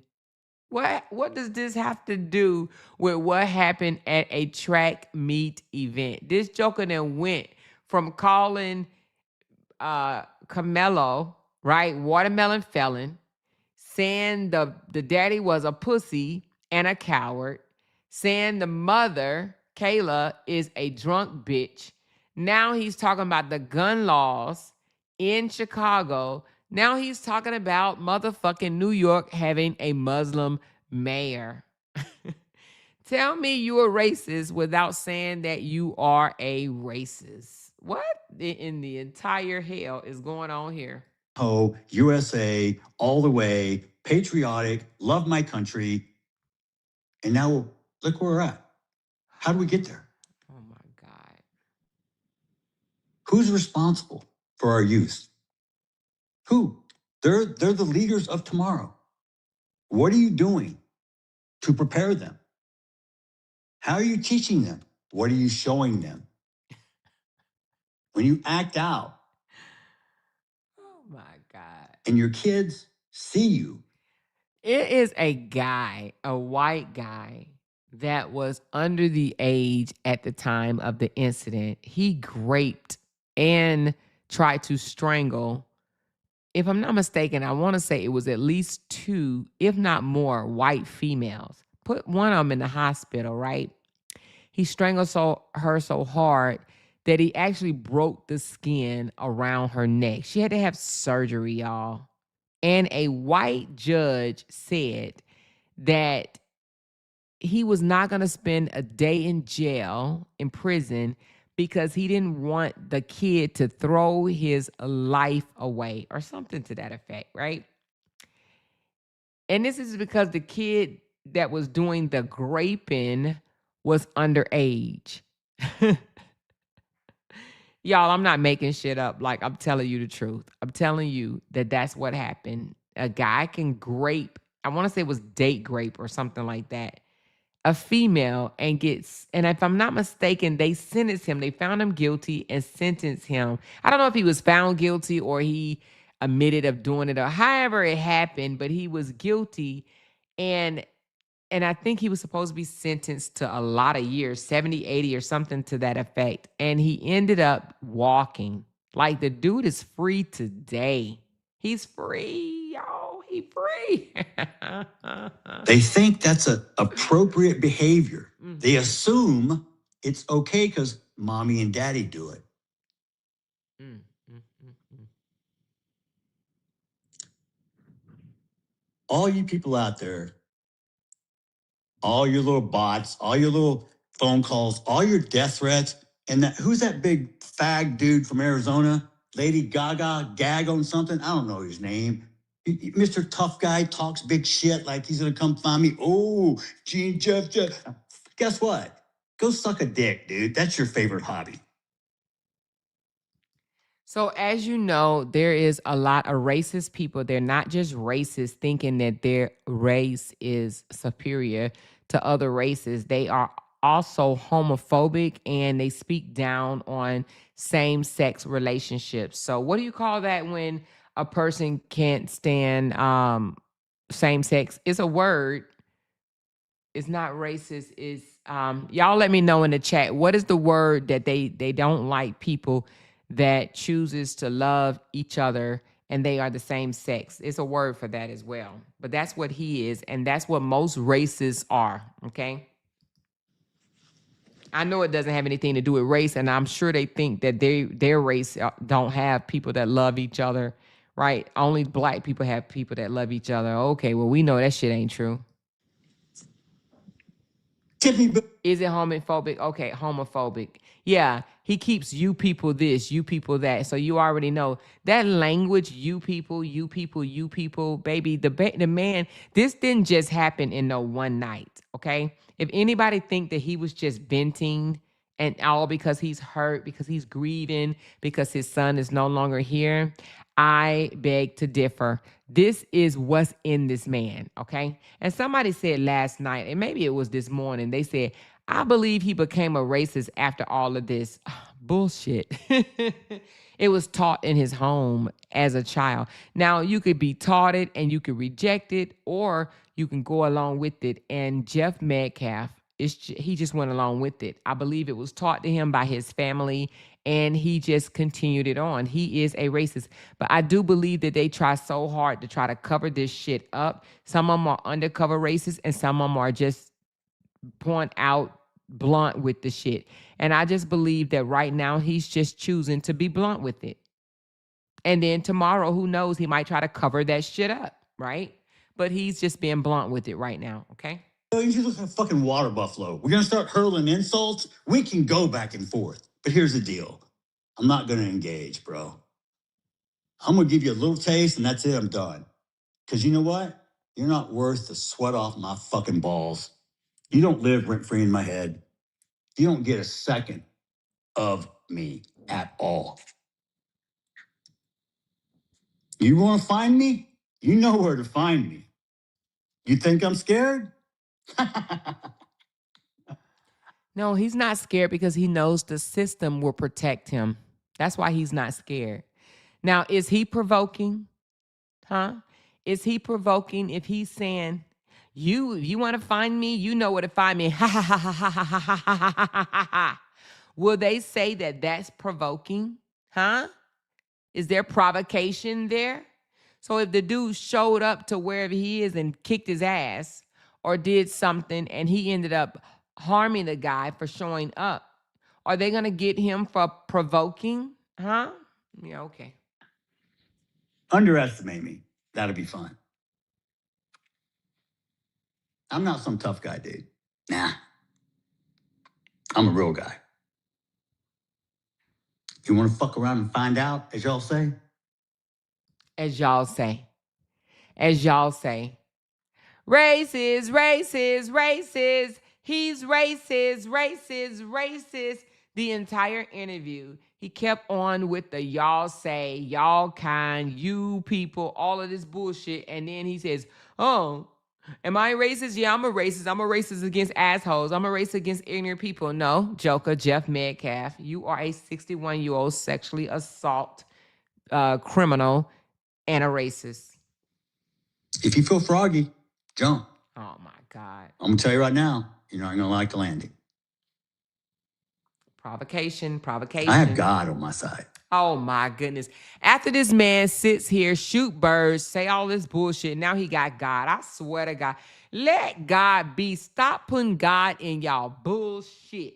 Let God be. I got God on my side. God gonna protect me. Why? Because I'm a white racist man in America. Shut the fuck. Ooh, jeez. I fear nothing. I can walk through the valley of death. Oh my God. I don't give a shit. I I have the bet you protection don't. of God's armor. I got the protection of God's armor. I swear, baby. I swear these motherfucking racist ass people think that they are protected by the book of the Lord, the Bible, the little black book. They think they're protected so much. They're the most heathenist ass people out here and think I got God on my side. God's going to protect me. I could be the meanest person ever and God is going to protect me. Okay. All right. Well, that's not how I was taught about God, but I don't know. Go off. My statement that I didn't fully get to read because it was censored. Sweet.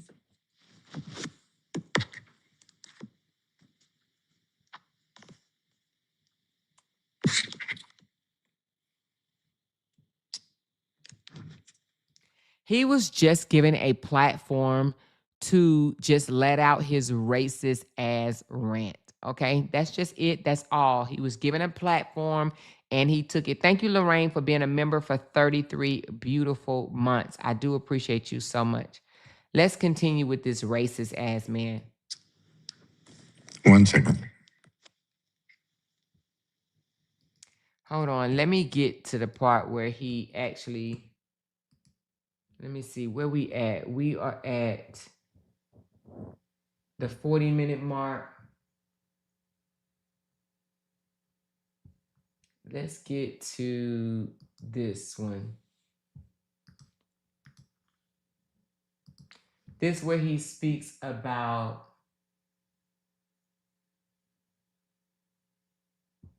something about Kevin Hayes retaliating on the family. Okay, let's talk about that. I'm glad we're able to play that in its entirety. It showed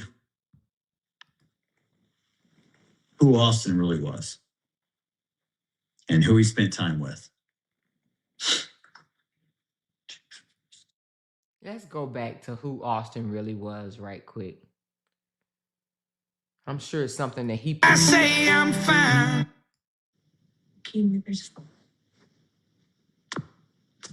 Hey, Jinx. Okay, I'm not gonna be able to do that because it got music behind it. Can you bring up the video? And yeah. Okay. I may pause it just so I won't get copyright struck by the music.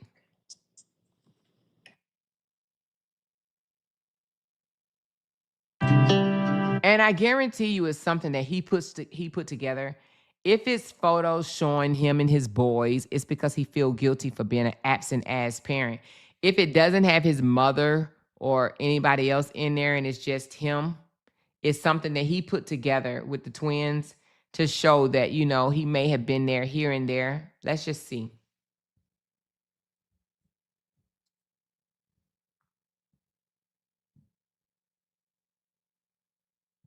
I'm just muting it because of the music.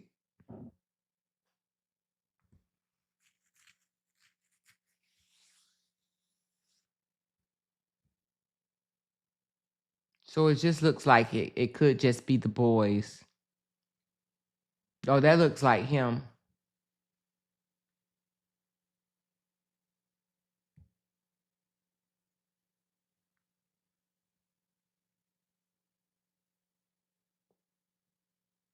So it looks like him and the boys.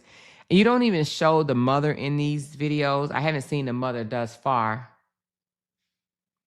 And in my opinion, that's just him, you know, how these men that really are not the greatest father, they want to show that them taking pictures with the boys because they want to look like, oh, I was a part of their life. Now, Austin and Hunter was 17. It looks like he's showing a lot of the photos when they are much smaller. I don't know, but maybe it'll get bigger and bigger as they get older. Let's see. Oh, I think it does get bigger. And the cutting off of the head is not my doing. That's, I don't know, the person that made this video, or either just, it's probably the person that made the video because they probably didn't want to show the boys like that.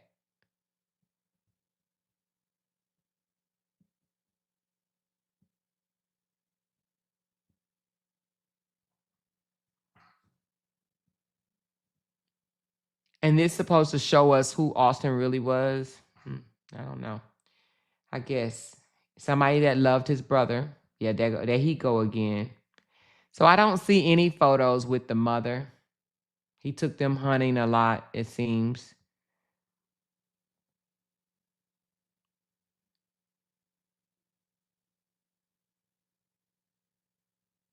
I haven't seen no photo of the mom. Why he hasn't put the mother in there? So did the boys not have a mother? She said their little asses probably was beating the mammy ass. She said, well, we know where his kids learned it from. Yeah. Have you seen at all any photos of the boys and their mama? So they didn't have a mama in their life? Is that what's wrong with them?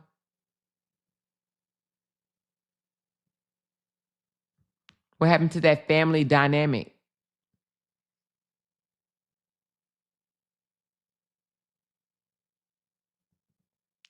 It was said that the boys used to fight their mama and daddy. Damn, it's crazy. They whooped his ass. They didn't like him. The parents was divorced. So even if the parents was divorced, they didn't do any family shit together. You would think that he would have put some. Oh, you know why he put that one in there? Oh, and they're not racist. They got little black friends too.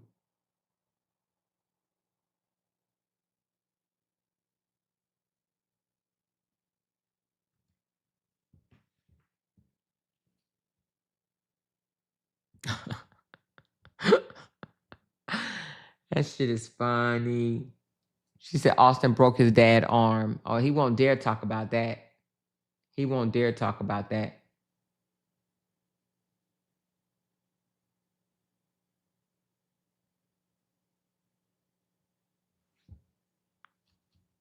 They were taught to be bullies. They were taught to put their hands on people.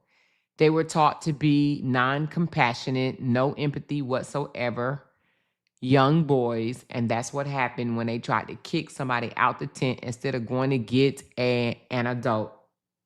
They thought that they were bigger and better and that they can make choices of an adult trying to control someone to do something. And unfortunately, it cost him his life because he put his hands on the wrong person. You know, was Austin correct in stabbing him? No, I'm not saying that. You know, I wish that he could have done several different things, but nevertheless, he committed a crime and he has to pay for it. I still think that it wasn't murder. I think it was manslaughter, and I think that the years that they gave him is very excessive. Oh, is that the mother? I don't know if that's the mother or the grandmother. Look kind of like the grandmother, I guess.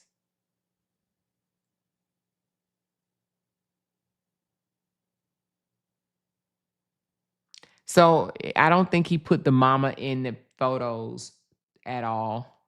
So I guess this is because he's like, oh, yeah, I just want you to know I'm a stand-up guy. I've been in the kid's life. Now, I heard that he was not in the kid's life, so I don't know. Who knows? Maybe he saw them every now and again.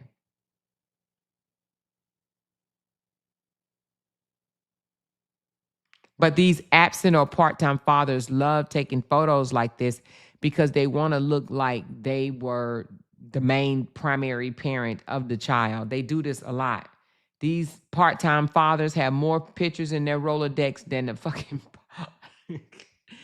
than the parent that's with the kid all day, every day. Okay? Trust. The part-time fathers, this is what they do. Part-time parents, period. They gonna have some photos, baby. Because they want to show, I was there. I was there. I was there. All right, let's turn it back on. So I'm glad we were able to play that in its entirety. It showed who Austin really was and who he spent time with. But I want you to look at that quote. I want you to read it with me. A lie is temporary, but the truth lasts forever. I want to say that one more time so it's loud and clear for everybody to hear and understand. A lie is temporary, but the truth lasts forever. Do you know where I found this quote? I know the person who's looking at me right now does. I appreciate it, Mr. Drew Anthony, off your Facebook page. How poetic justice is served. You just do a big softball and knock it out of the park. Thank you for making it so easy for me. So he has this anger and this disdain for Drew Anthony, Carmelo Anthony's father, when Carmelo Anthony's father hasn't even came out here and spoke against this man. But he has this thing against him. For what? Why is he mad at Carmelo Anthony's father? Someone let me know in the chat. Why do you think Jeff Metcalf is so angry and so bitter against Carmelo Anthony's father? Why? Maybe because he's a better man than Jeff Metcalf, because he don't have SA on his record, because he seems loving to his wife and caring and nurturing. And when she cries, he tries to wipe her tears. Huh? Is the way he loved his wife out loud bothering Jeff? Because Jeff didn't give his baby mama that? Austin mom, I don't even know her name, y'all. Let me know her name. But is that what it is? Because he was a disappointment as a dad, Jeff was, and Drew is with his son and going to, if he does 17 and a half years, they're going to do the 17 and a half years with their son. Huh? Is that why he's mad? Because that family is going to be right there. She said the mother name is Meg. Okay, Meg, thank you for that. So is that what Megan. Okay, thank you. So is that why he's mad? Because Drew is there for his son? Oh, okay. You can live with your lie if you want to, but my truth is forever. Just like the fact your son is a convict and a killer. Forever. For him to say, because, and I really believe that was the goal, right? To make him a criminal. So he said, because your son is a convict and a killer. But I still believe no matter what, when Carmelo gets out, he'll still be in his 30s. I want to say 37 or 38. I believe that society will put their arms around him. Hopefully he won't have to spend that long, but nevertheless, I believe that society will put their arms around him and he still won't be a failure. But unfortunately, he won't get Austin back ever. He won't get Austin back ever. And the way he acts, in my opinion, either him or his son Hunter, if Hunter doesn't, I don't know if Hunter actually pays attention to his daddy or not. But if he's not careful, he's going to end up getting himself in trouble. If he adapts any of his father's behaviors, he's going to end up getting trouble as well. So you need to be careful speaking on other people's children, especially when you still have them, on your own. You have your own kids. Just be careful. Forever's a long time. What's your master plan, Mr. Anthony? To use your son as income and soak up as much money playing victim to line your pockets and then abandon him when he's at... So he used his son for income. This man collected over $300,000 off the death of his son. Over $300,000. What do you think he did with that money? Huh? What do you think that Jeff Metcalf, and I heard that he got over 300,000 and the mama got over 200 and something thousand, right? What do you think they did with that money? They didn't have to pay for no lawyer. They didn't have to pay the DA to do their job. I heard, it's for the funeral. Okay, a funeral don't cost that much money, not no $300,000. So what do you think he did? Exactly. He's lining his pockets off the name of his son. Sentencing or victim impact? You just left him up there by himself? Amazing. Amazing. What about you, Drew? What kind of father are you? You want to talk about what kind of father? All right, let's talk about what kind of father you are. Let's talk about your arrest. Let's talk about your warrants. Okay, now I have never heard that the father had any arrest or warrants. Did y'all? Have y'all heard anything about Drew having any arrest or any warrants? Because from what I heard, that they were a family that didn't even get in any type of trouble. Like neither one of them have gotten in any trouble, right? So now he's talking about arrest and warrants. Huh? Is this something new or have y'all heard this? Because I have not heard of Kayla nor Drew having any affiliation with the law, okay? Not in that capacity. Oh, was it drugs? Coke? You did? Tell me some other shit. Oh, they always love putting drugs on us. Like they don't do drugs. Only black people do drugs. We invented the drugs. We sold the drugs. We gave the drugs away. We cooked the drugs. We hurt people with the drugs. Like it's black people. The drugs. They want to make it seem like the drugs came from black people. Oh my. Let's pull it up. Because I'm welcome every one of you to pull up my criminal history. Someone who tried to make up some bullshit saying I'm a sexual assault person. Guess what? If you're convicted of sexual assault in Texas, you have to register. Please check the registry. Please check my background in criminal history. It's not there.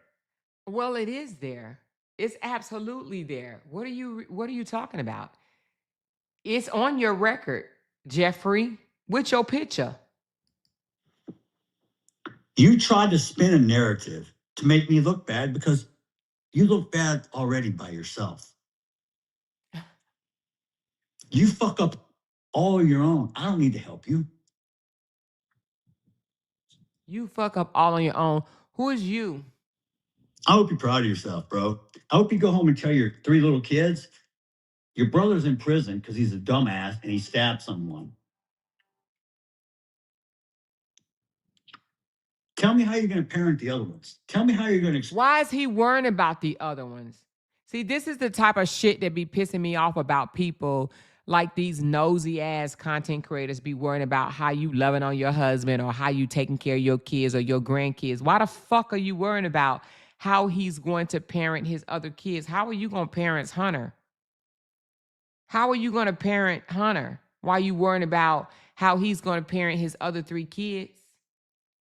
Why is he so disgusted with Drew? Explain to them that their brother is a killer. You're going to have family reunions? You're going to leave an empty chair for him? Are y'all all going to wear the striped suits or an orange jumpsuit in remembrance? I don't know.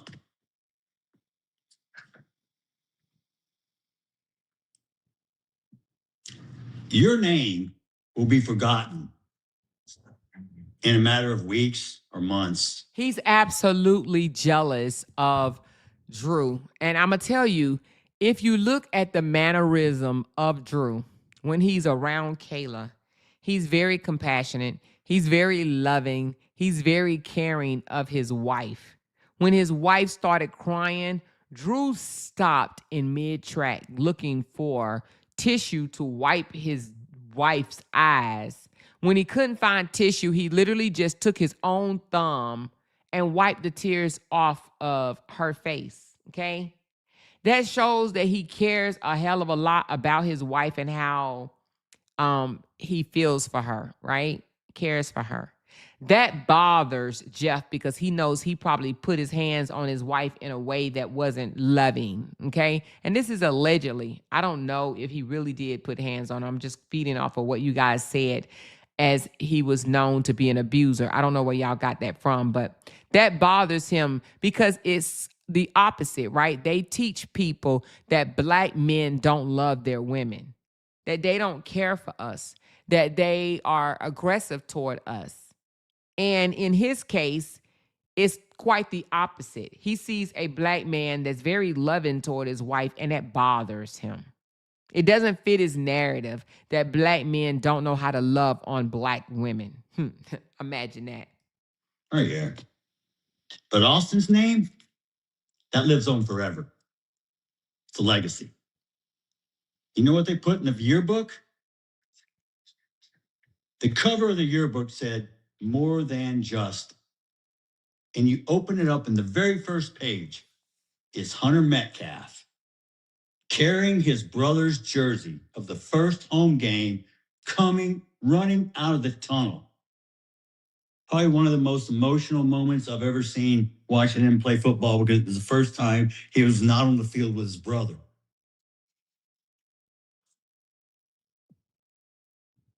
I can't imagine the mental fortitude that young man has because there is no way I could have done or played a down, much less a season. The amount of pressure he probably felt, because he slid over to take Austin's position. They played together, inside, outside. Now Hunter takes over, he's inside. He leads the team. He wins.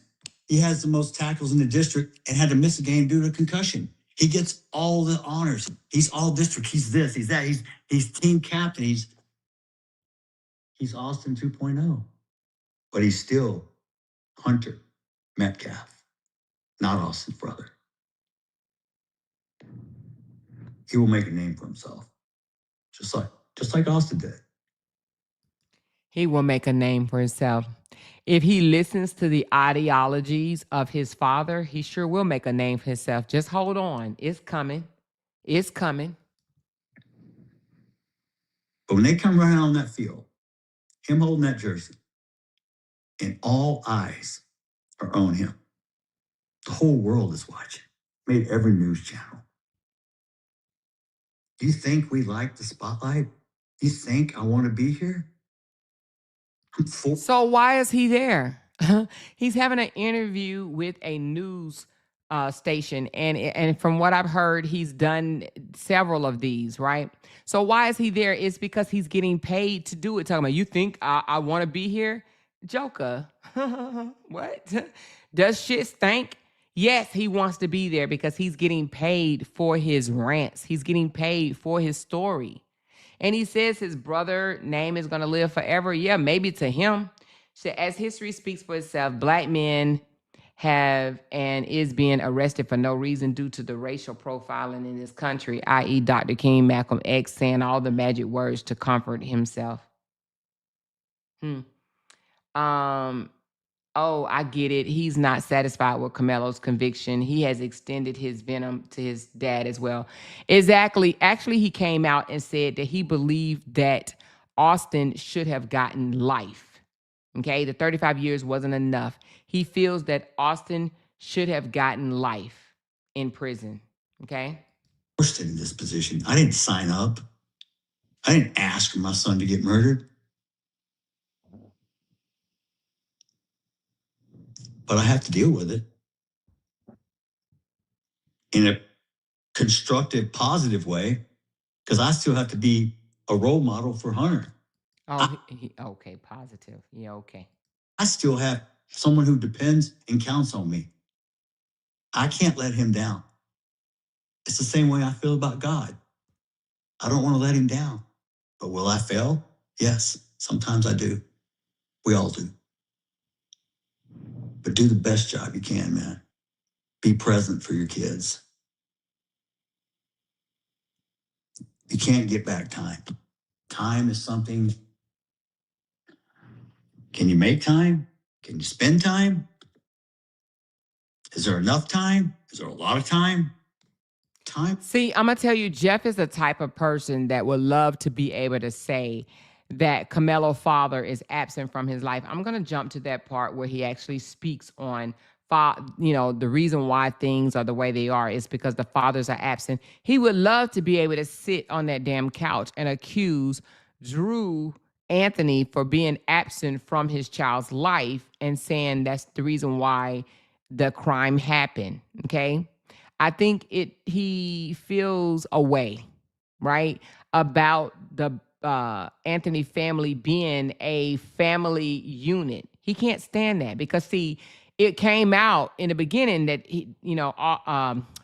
Camelo was from a broken family, but it was actually quite the opposite. Austin was from the broken family, where Camelo was from the family that white racist like Jeff portrays that only happens in the white community. Okay. So it came out the opposite way. And I think it bothers Jeff that the family that Camelo came from a family, but he's going to go on a rant about the fathers being absent in the family. Let's go there for a second. It's something that's very intangible. But one thing about time is it doesn't stop. Even though I felt like it stopped April 2nd, 2025.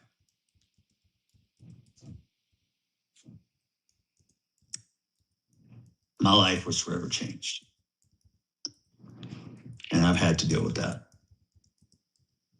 Megan's life has forever changed. It pains me to see the pain in her eyes.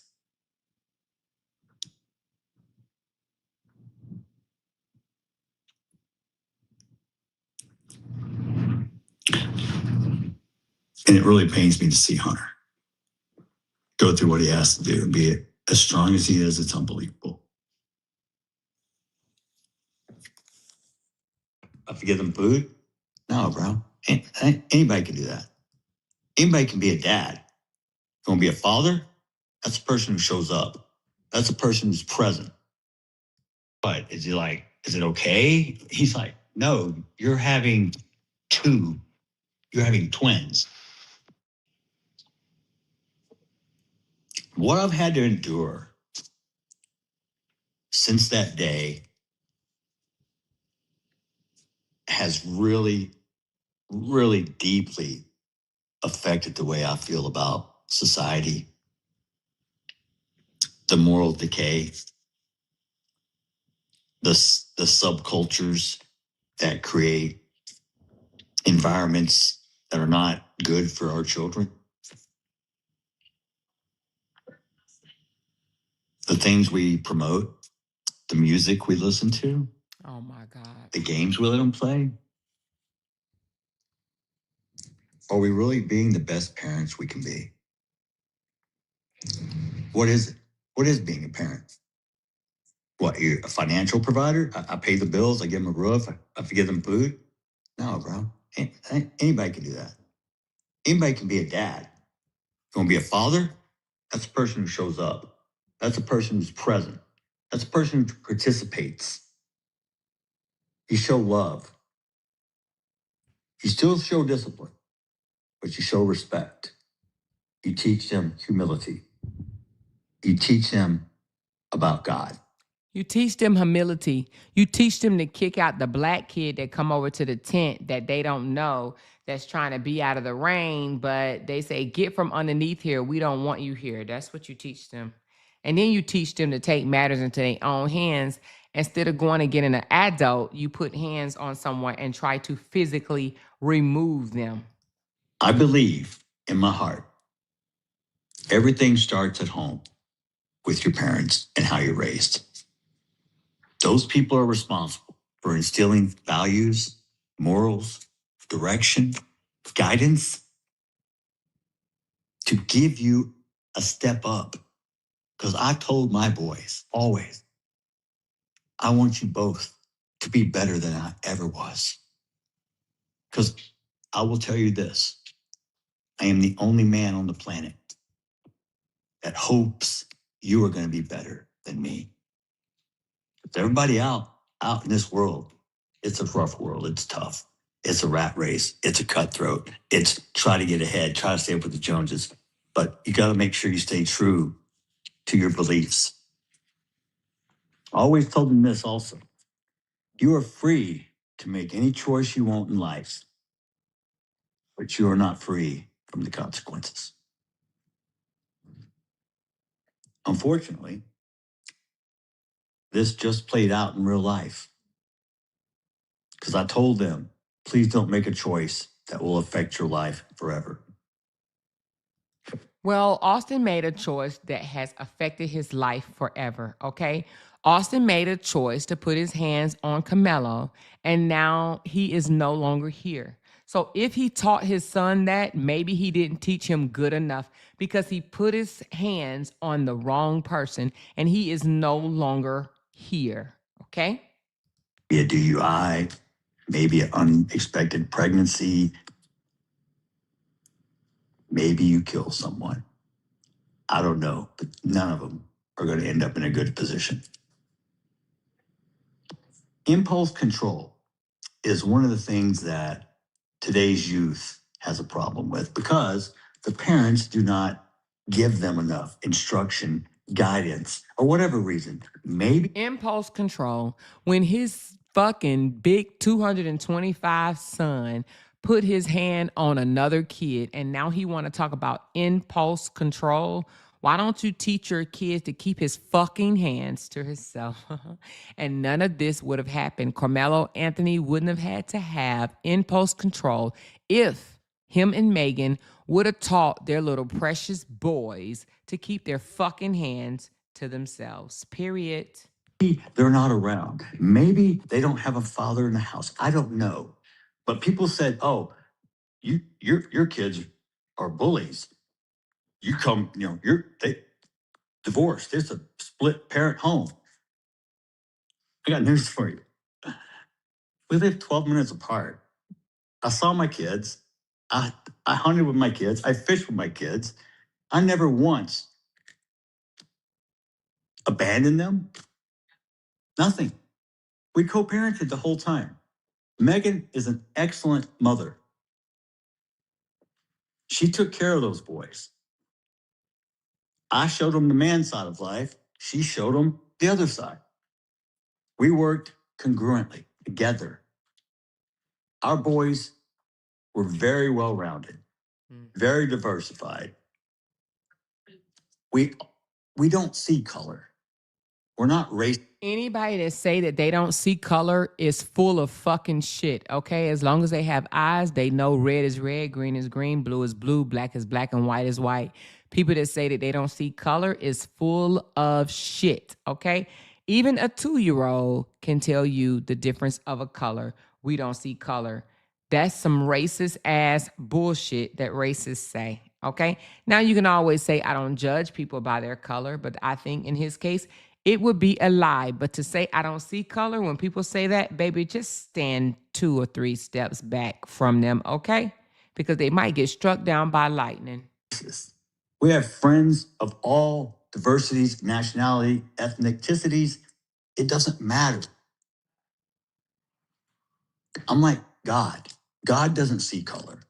Oh my God, God don't see fucking color. Like, shut the fuck up. Justice doesn't see color. Justice don't see color. Y'all, I'm about to turn this goddamn computer off. This motherfucker said justice don't see color. Justice doesn't see color. Do y'all hear this? Do y'all hear this mofo? Am I the only one listening to this mofo? This joker said justice don't see color here in America? I can't, y'all. This man said justice don't see color. This man is living in a delusional world, okay? Living in a delusional world.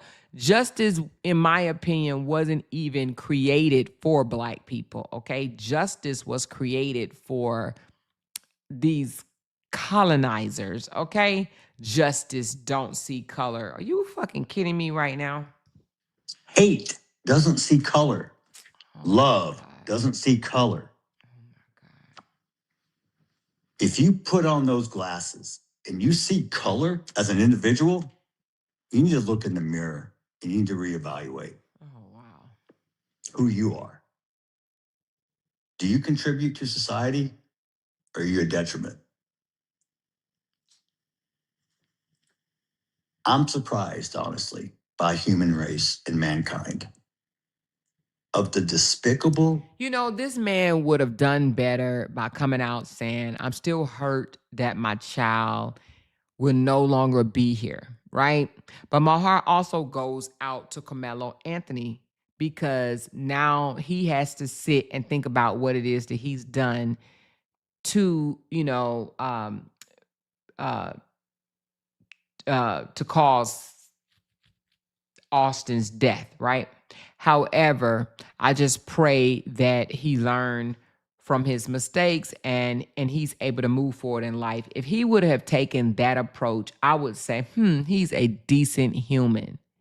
But no, he had to come out here and show his conservative, racist ass white friends that he was down with them. That's what he's doing now. He's making his, let me be more racist or whatever so I could fit in with my other racist counterparts. So that's why I feel that he took the route that he's taken.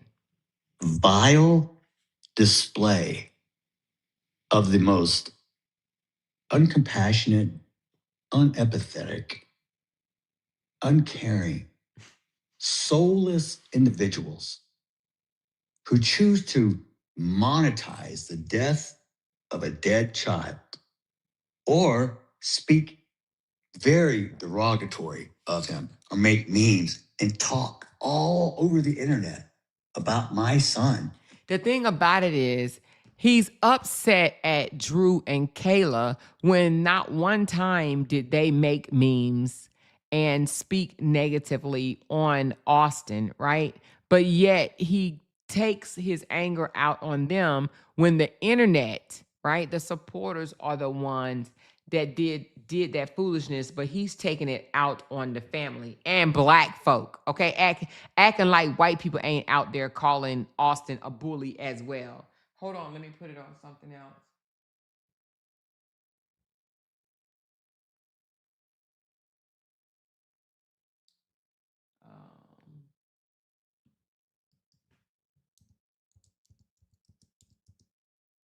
Give me 1 second.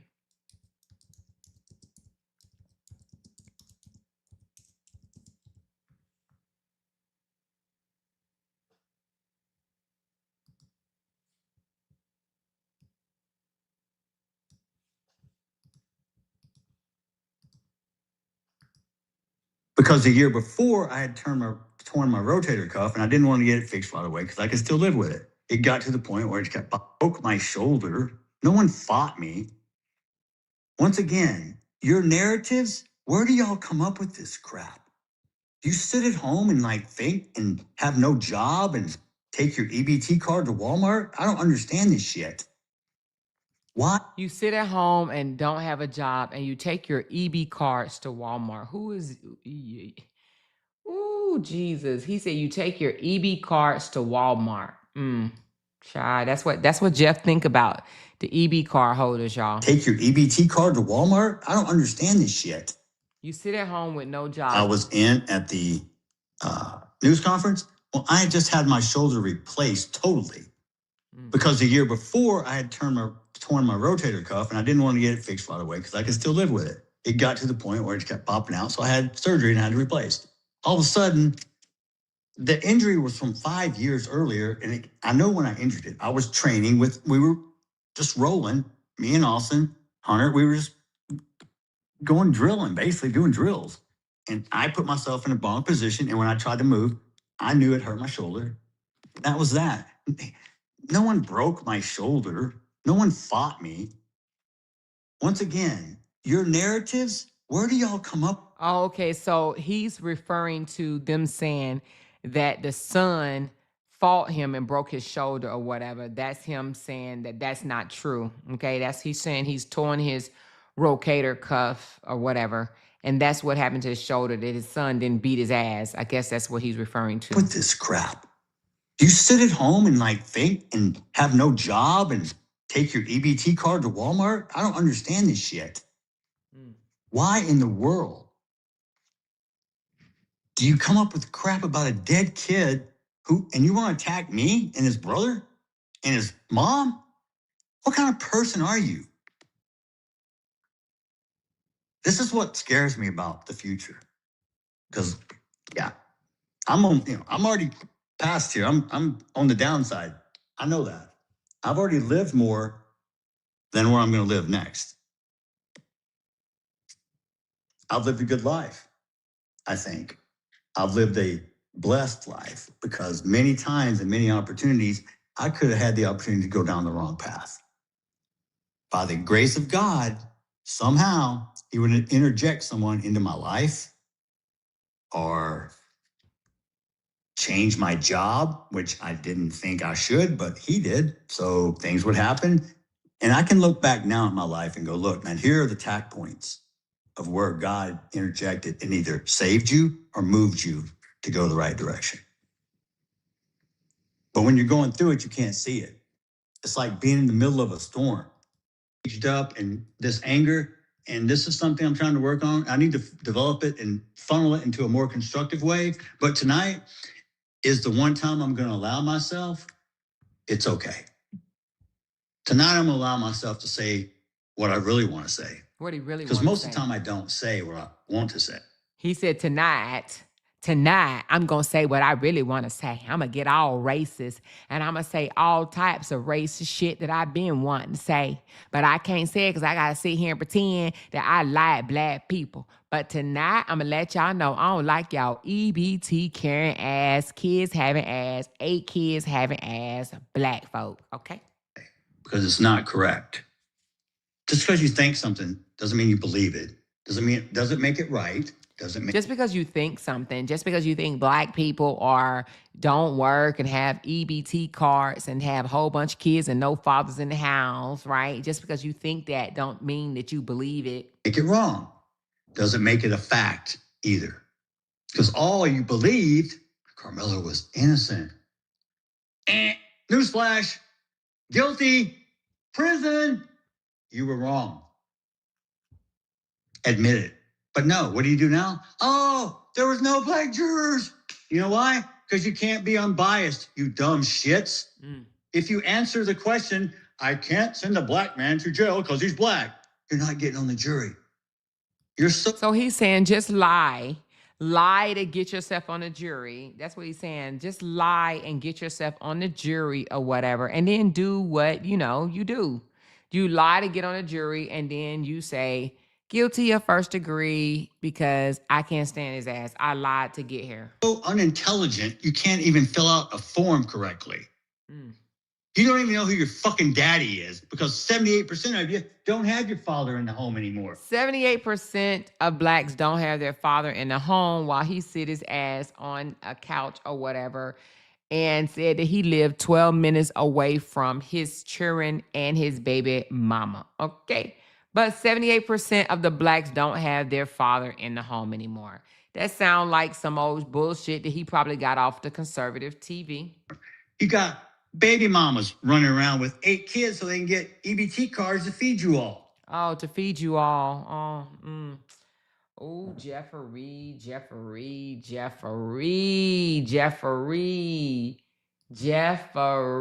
baby. Hold on. You're not getting on the jury. You're so unintelligent, you can't even fill out a form correctly. You don't even know who your fucking daddy is because 78% of you don't have your father in the home anymore. You got baby mamas running around with 8 kids so they can get EBT cards to feed you all. You think I'm being racist? No, I'm being real. Because it ain't only black people. White people do the same shit. And just because he just said white people do the same shit, you will have white people in your comments say, see, he included white people. He's not being racist anymore. He's not being racist. He said white people too. He said white people too. Bull fucking shit. If you think just because he threw white people in there that he's not a racist, I'm going to need you to just look and listen again with your whole ears. This motherfucker is a racist. Point blank, racist ass, period. I'll call them out just as hard as I'll call you out. Anybody who doesn't work, who wants free government handouts, who wants to live in a socialistic society, move to fucking Russia. Oh my God. And then what? Move to Russia for what? For your broke ass to be put down below? Huh? Because the rich people will make you seem like less than them, right? Let me tell you something. If you move black people and lower income white people out of America, what are you going to have? What? You just going to have a whole bunch of people that's over here making money? No, somebody got to be the worker. His ass is going to be put down in the social life as less than. Like, what the fuck is he talking about? Move to fucking Russia. I tell you one thing. Ooh, he let it out, baby. Who wants free government handouts, who wants to live in a socialistic society, move to fucking Russia. This is America. Be respectful of this country. We have many people. So when he says be respectful of the country, that's their way of saying do as we say. We're in control. We're higher than you are. Respect us. They want the control. Be more respectful of this country. And is getting food stamps meaning that you disrespect the country? Is that what he's trying to say? Be more respectful of this country. What the fuck does that even mean?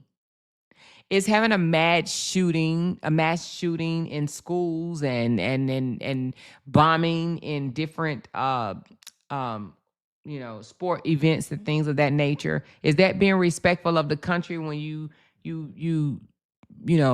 try to kill 100 people at a time and shit? Is that respect for the country? Yeah, okay. You think I'm being racist? No, I'm being real. Because they ain't only black people. White people do the same shit. I'll call them out just as hard as I'll call you out.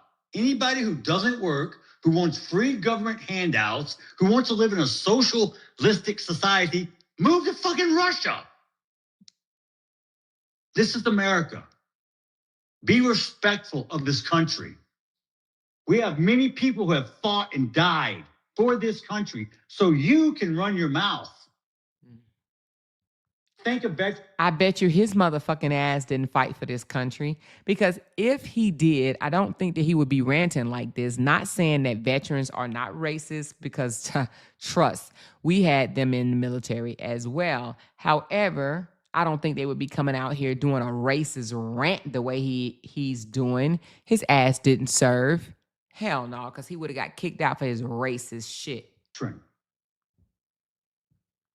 They're the ones who lay their ass,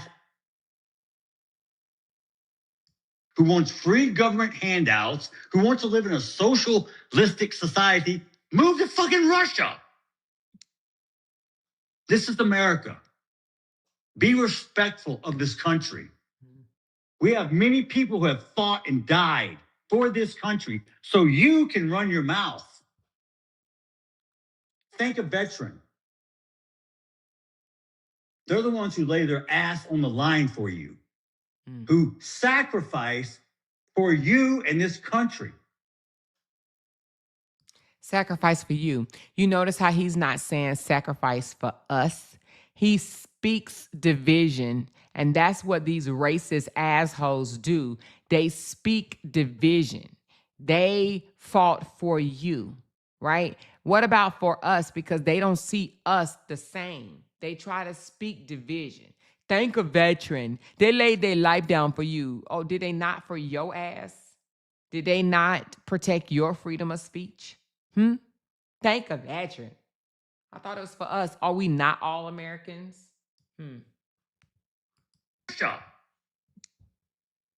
This is America. Be respectful of this country. We have many people who have fought and died for this country, so you can run your mouth. So you. Who is you? Who is you? Thank a veteran. They're the ones who lay their ass on the line for you. For you. For you. Who sacrifice for you and for you. This country. I didn't serve. I was not fortunate enough to. Oh, why did I know this? Why did I know his ass didn't serve? Oh, why did I know it? Why did I know his ass didn't serve? Oh my God. Shut the fuck up, then. Shut it up. I didn't serve. I knew it. I knew it. I knew it. Oh my God. They're the ones who lay their ass on the line for you. Oh, who sacrifice for you and this country. I didn't serve. I was not fortunate enough to. Oh my God. I wish looking back in my life, I wish I would have. But at the time when I was that age, my life was not all together. Oh, my life. But those people who sign up voluntarily to defend your rights so you can run your mouth, you show them respect. You don't kneel for the national anthem. This joker is all over the fucking place. I swear to God, how in the hell? This joker went on a 2-hour and 35-minute rant against black people. Now he done switched it to the football players that kneel on the damn field, or the football and the basketball. I think it's athletes all around. Now he's getting ready to talk about them kneeling for the national anthem. Can he stick to one thing, or is he just going to let out all his grievances of everything? Is he going to be talking about black people eating chicken necks? I mean, I'm just asking for a friend. Because this Joker is definitely all over the place when it comes to blacks. He's been wanting to go on this I don't like black rant for a while. I'm telling y'all, this is something that he has held in for a very long time, and he feels good being able to say it on national news because I guarantee you he's been saying it to his friends already. So now that he gets to come to a news station and don't have anybody to object of him saying all of this shit. So now he goes down the rabbit hole of kneeling for the national anthem. Oh my God. What's next? You don't kneel for the national anthem. You respect that flag. You don't like this country? Guess what? You're free to leave. Here we go again. I'll even get you a fucking plane ticket. Oh my goodness. Oh my goodness. If you don't love this country and you're not patriotic, you have the free will to go somewhere else. Oh my goodness. Look, we change presidents every 4 years. If you don't vote, don't bitch. What does any of this have to do with his son, Austin, y'all? Please, somebody, please school me.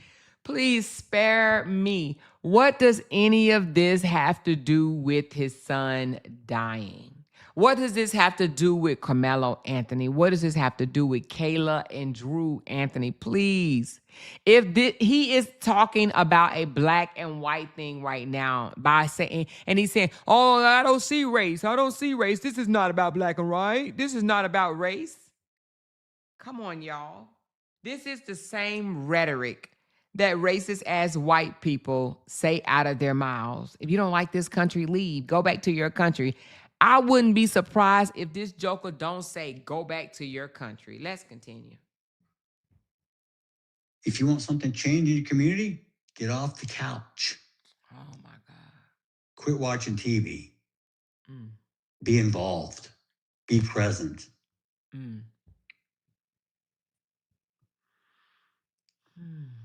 The only way change occurs is by you putting in the effort. So don't complain when shit doesn't go your way, when you don't do anything about it. Don't bitch because Trump's president because you didn't vote. What does Trump being president have to do with his son, y'all? What in the world does Trump having to be president has to do? What the fuck is this man talking about, y'all? Somebody please. What does this man talking about, y'all? What does it have to do with his son, Austin? He has went all around the world and yah with his racist rants. Like, what in the hell does this have to do with his son? This man feels a way about black people.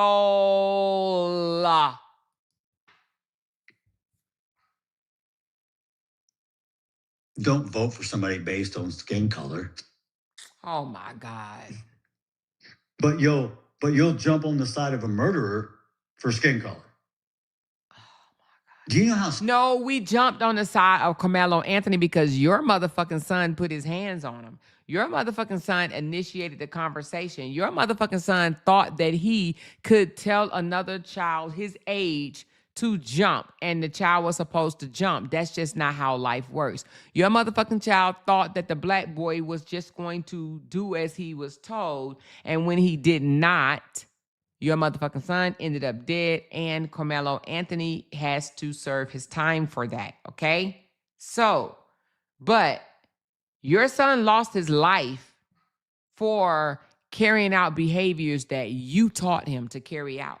Put your hand on a black person and you will be okay. Okay, well, he's no longer here. Stupid that really makes you look. I'm going to support somebody blindly, even though they did wrong. You're going to support someone who does something against the law. You're encouraging and saying it's okay because he's a certain color. But it wasn't okay for your son. See, do y'all see the deflection, right? He wants to point out what Carmelo Anthony did wrong, which Carmelo Anthony was wrong for taking it to that measure. But what started it? See, they not one time, him or Megan want to say what Austin did was wrong. And it was. It was wrong. It was wrong. They want to always point out the ultimate, what ultimately happened, but they don't want to talk about what led up to that. Okay. He would never say my son was wrong. Why not? Why not? Because he was.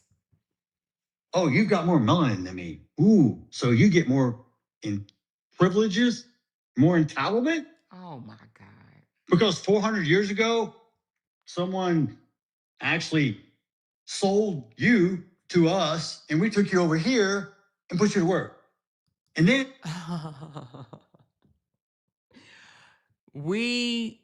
he's saying we, okay, so he included himself, right?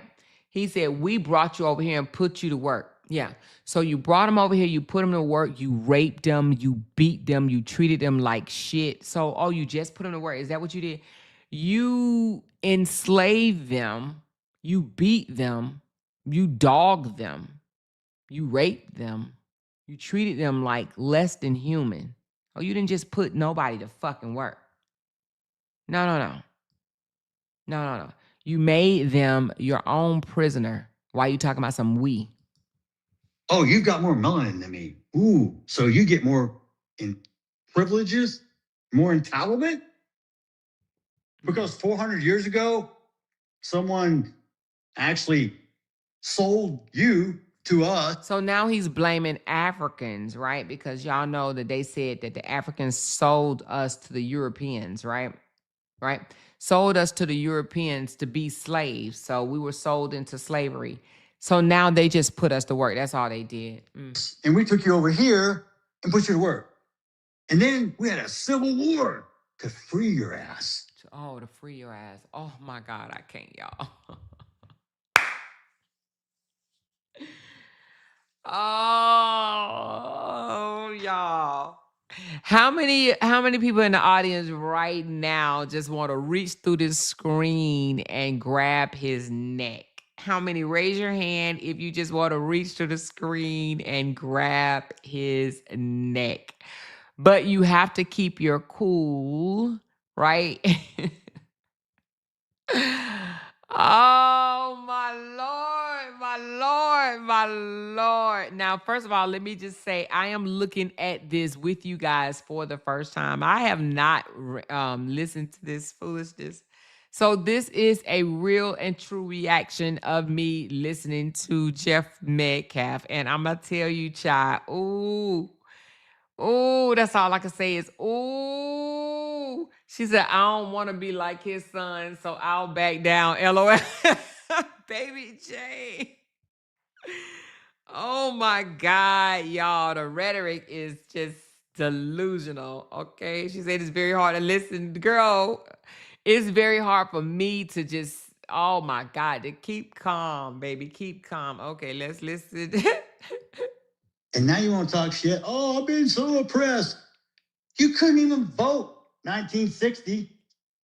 Oh, so you should be grateful and thankful that you can vote now. Like, what the fuck? You got way more privileges now. Shut the fuck up. Is that what he's saying?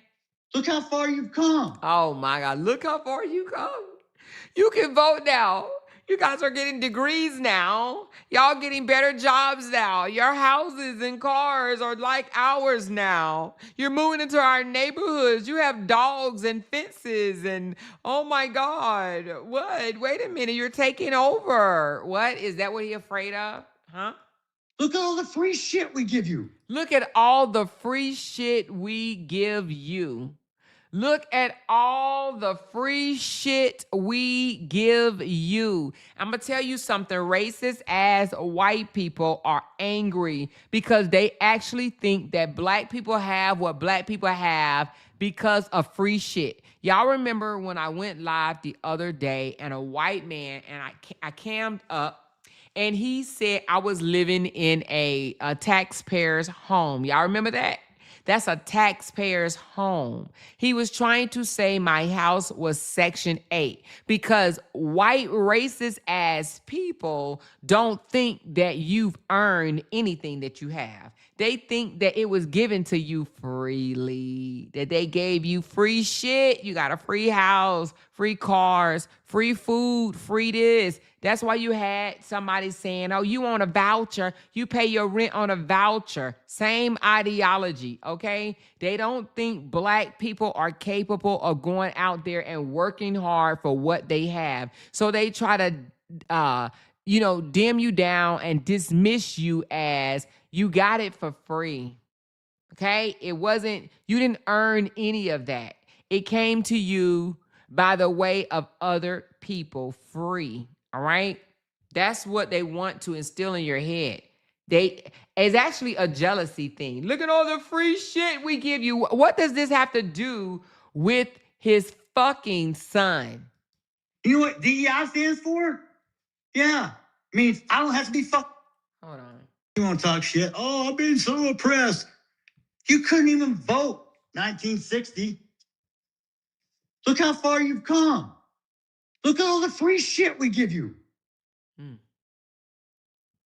You're not oppressed. Look at all the free shit we give you when black Americans came over and was enslaved and built majority of this whole fucking country. And then they want to complain about some fucking cheese, peanut butter crackers, and some damn food stamps and housing assistance when we practically built this motherfucking country. You hear me? You're fucking entitled. Entitled. You know what DEI stands for? Yeah. Means I don't have to be fucking qualified. I just have to be a certain color or a race or gender. Whose broad ass idea was that? Ooh, baby. I don't know about you, but when I grew up, there was no participation trophy. Yeah. There wasn't a safe space created for me because my feelings were hurt. We had to take actual responsibility for our own actions. Wow, what a concept. And let me just say this right here, y'all. People like Jeff Metcalf, it makes you angry. However, I want to pause for a minute because not all white people think like this. I had told Jay before, I said, I can't watch these racist ass movies with you because then I start getting upset and then it makes me angry at the white race. But we cannot be ignorant and think that all white people think like this because they do not. There are even back in slavery days, there were white people that cared more about black people than some black people cared about black people, if you know what I mean. So not all white people think the way this man thinks. But I will say that I do believe that this way of thinking is taught in the home. But you can either choose to ride with that way of thinking or you can move away from it. I think a lot of white people have moved away from it. However, just listening to him talk, in my opinion, that's what he taught in his home. Okay, this is what he taught in his home. If Austin and Hunter spent the amount of time that he wants people to think that they spent with him, then he instilled these same racist ass behavior into his sons. Okay. Now I'm telling you what, this is my fucking opinion, but not all white people are like this. So we cannot, just say, oh, I hate white people. All white people act like this. They do not. They do not. If you want society to change, if you want a better place for your kids, then get involved in your kids' life, in your community, in your church. But don't sit on your couch and bitch when it doesn't go your way. So first of all, what make him think, does he have ESPN or some shit where he can look into black homes and see that they just sit on their couch?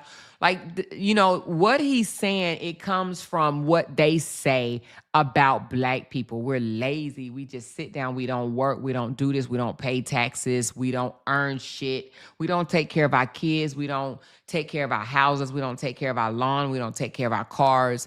This is the things that has been put out there. The same way they try to say Africa is poor and things of that nature. They just put shit out there and people believe it. This is what the shit that he's spewing right now is shit that he's heard probably all his fucking life, and he's passing it down to his children, okay?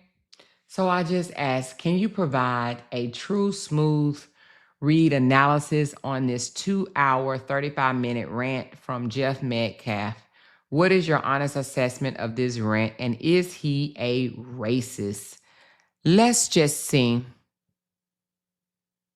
He is going off of stereotypes about African American. He is going off of stereotypes about African Americans. He is. All right. I'm going to let it play while I go get me some more water because I'm a little hot. All right, let's do this assessment right quick, and then we're going to close out for today. We'll come back tomorrow, and we'll speak on something different. Turn your volumes up, you guys. I want you guys to hear this assessment. I'll ground this in the transcript you uploaded and separate two things: the emotional grief part from the racial generalizing language, because both are happening in the same rant. Yes, based on the words in this transcript, my honest assessment is that the rant contains racist rhetoric. I can't see inside Jeff Metcalf's heart and declare what he is as a whole person, but I can judge the language and ideas he put out publicly. And the language crosses from grief, anger, and frustration into racial stereotyping, racial resentment, and racial insult. Here's a smooth read analysis you can use. Jeff Metcalf starts from a place that many people can understand. He is a grieving father. He lost his son, he feels attacked online, and he clearly believes people have mocked, monetized, and disrespected Austin's death. That grief is real. That anger is real. But grief does not give someone a free pass to turn around and attack an entire race, culture, or community. Exactly. The problem with this rant is that he doesn't just criticize specific people. He shifts from naming individuals to saying things like people have embarrassed their culture and race. Yep. That black people blame white people for everything. And that everyone has equal rights. So there is supposedly nothing black people can't do in America that white people can do. That is not just anger at bloggers or anger at the Anthony family. That is racial commentary. Exactly. He says he is going to make something racist up and calls Carmelo watermelon felon. That is not accidental. That is a racially loaded insult using a long-standing anti-black stereotype. Even if he tries to frame it as sarcasm or bait, he still chose that language. He also tries to some people call me racist and asking whether that makes him racist. But the issue is not whether people called him racist. The issue is whether his own words show racist thinking. And in this rant, they do. He repeatedly says he is not racist, but then he uses language that generalizes black people, mocks black culture, dismisses racism, and uses racially charged insults. My honest assessment: this is a man's seed, but pain does not erase prejudice. This rant may have started as grief. Hold on. Let me, it's skipping words. It says, my honest assessment. This is a man speaking from deep pain, but pain does not erase prejudice. This rant may have started as grief, but it turned into bitterness, resentment, and racial hostility. He could have said, I'm angry at people who lied on my son. He could have said, I'm angry at people who mocked my family. But instead, he dragged race, culture, black people, equal rights, and stereotypes into this. So, is he a racist? The most fair way to say it is, I cannot diagnose his entire character from one rant. But this rant right here, this 2-hour and 35-minute rant right here is racist. And when someone repeatedly uses racist talking points, racial stereotypes, and racial insults, people are justified in calling that motherfucker a racist, okay? Now, here's a strong closing. Jeff Metcalf is a grieving father, and I won't take that away from him. But grief does not give that motherfucker permission to disrespect an entire race of people. You can hurt, You can be angry and you can defend your son. But the moment you start using racial stereotype and blaming a whole culture, you have crossed a line. So in my honest opinion, that rant crossed the line and came across as racist. Okay? So, what say you as we close? Do you think that Jeff Metcalf came from a place of just grief alone, or do you think this motherfucker used this opportunity to be the racist that he really is? Or do you just think this is a one-time racist rant and this is not the whole picture? Do tell down in the comments. What do y'all think? Is he just a grieving father? Or did he use this opportunity to show or pull his racist card? Use the opportunity. Rita said he used this opportunity to show who he really is what he did. Racist. Miss Pam said his ass is racist. QC said he used this opportunity. So I don't think do anybody in here believe that this just came from a place of grief? Anybody? He spoke from his heart. Yep. He's clearly racist if you ask me. This is who he is. He used this to spew his racist hatred even more. This is him. He's been waiting to say all of this and use his son's death as an excuse. Exactly. This man is a racist like rice is white. Yep, and proud of it. You can hear it in his tone. Yes, he's a proud racist. He's a racist. Now I'm going to ask, do you think he used his son's death as a way to let out his true feelings?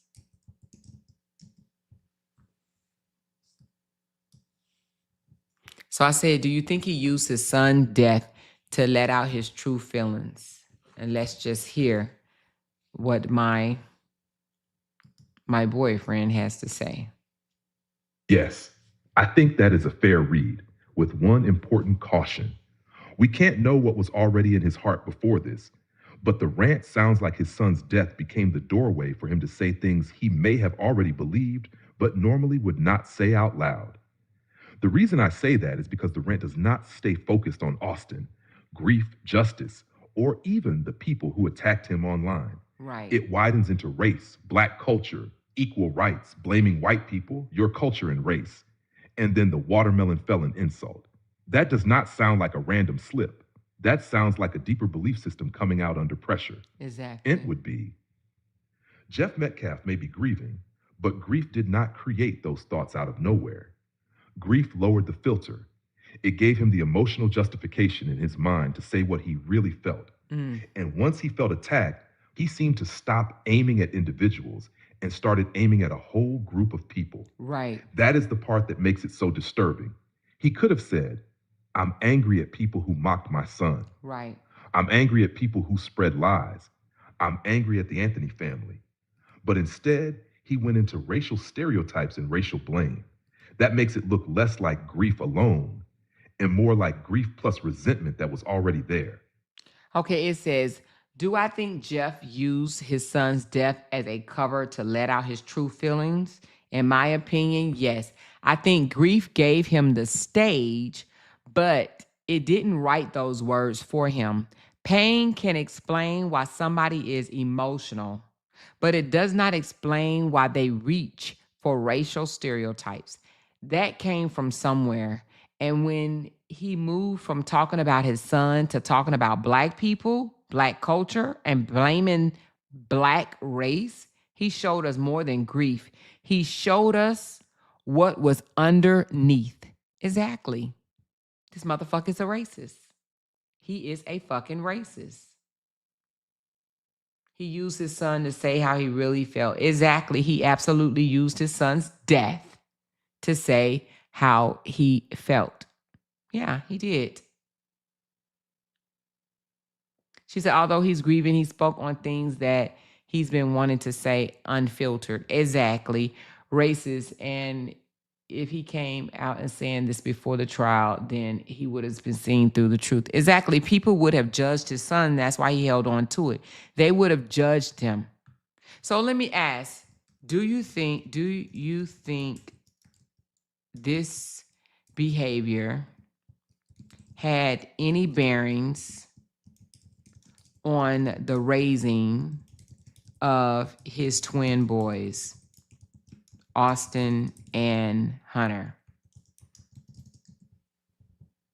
I want to see what it says. Does it have any bearings? Because, if he was in the house with this bullshit, let's see. Let's see. Yes, it could have had some bearing, but I would be careful not to automatically put Jeff's words onto Austin and Hunter. A parent's beliefs, language, attitude, anger, worldview, and way of talking about other groups can absolutely shape children. Kids absorb more than what parents teach them directly.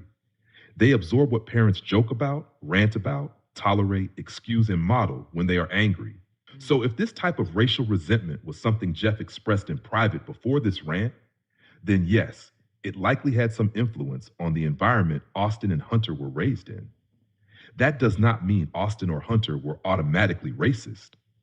It means they may have been raised around a worldview where certain stereotypes, resentments, or we don't see color language existed under the surface. Oh my goodness. And that's important because in the rant, Jeff presents himself as a father who taught discipline, faith, hunting, guns, survival, respect, and manhood. But in that same rant, he also says things that generalize Black people, dismiss racial inequality, and uses a racially loaded watermelon insult toward Carmelo. Those two things can exist in the same household. A parent can teach love and discipline to their own children while still carrying racial bias toward others. Would not say Austin and Hunter were raised to be racist because we do not have enough proof of that. But I would say Jeff's rant raises a fair question about what kind of racial attitudes may have been present in that home. Children learn by watching, and if this is how their father talks when the filter is gone, it is fair to wonder whether those ideas were completely new or whether they were part of the family atmosphere all along. A smooth way to say it. Do I think this behavior could have had bearing on how Austin and Hunter were raised? Yes, because parents don't just raise children with rules, they raise them with attitudes, language, and worldview. I'm not going to call those boys racist based on their father's rant because that would be unfair. But I'm going to say this. When a parent speaks with that much racial resentment, it is fair to question whether those beliefs were present in the home long before the cameras were on. Wow. So I want to ask another question. Let's talk about the I don't see color statement. Please explain how that is viewed and why it's even stated. All right, let's talk about this I don't see color bullshit. It's bullshit, you guys. It's absolutely fucking bullshit. You blind if you don't see color. But let's talk about it for a second, you guys. The I don't see color statement usually means I treat everybody the same. I don't judge people by race. On the surface, that can sound nice, but a lot of people hear it very differently. The problem is when someone says I don't see color, it can come across like they are saying, I don't see your racial experience, your history, your struggles, or the way the world may treat you differently. So even when the person thinks they are saying something fair, it can feel dismissive.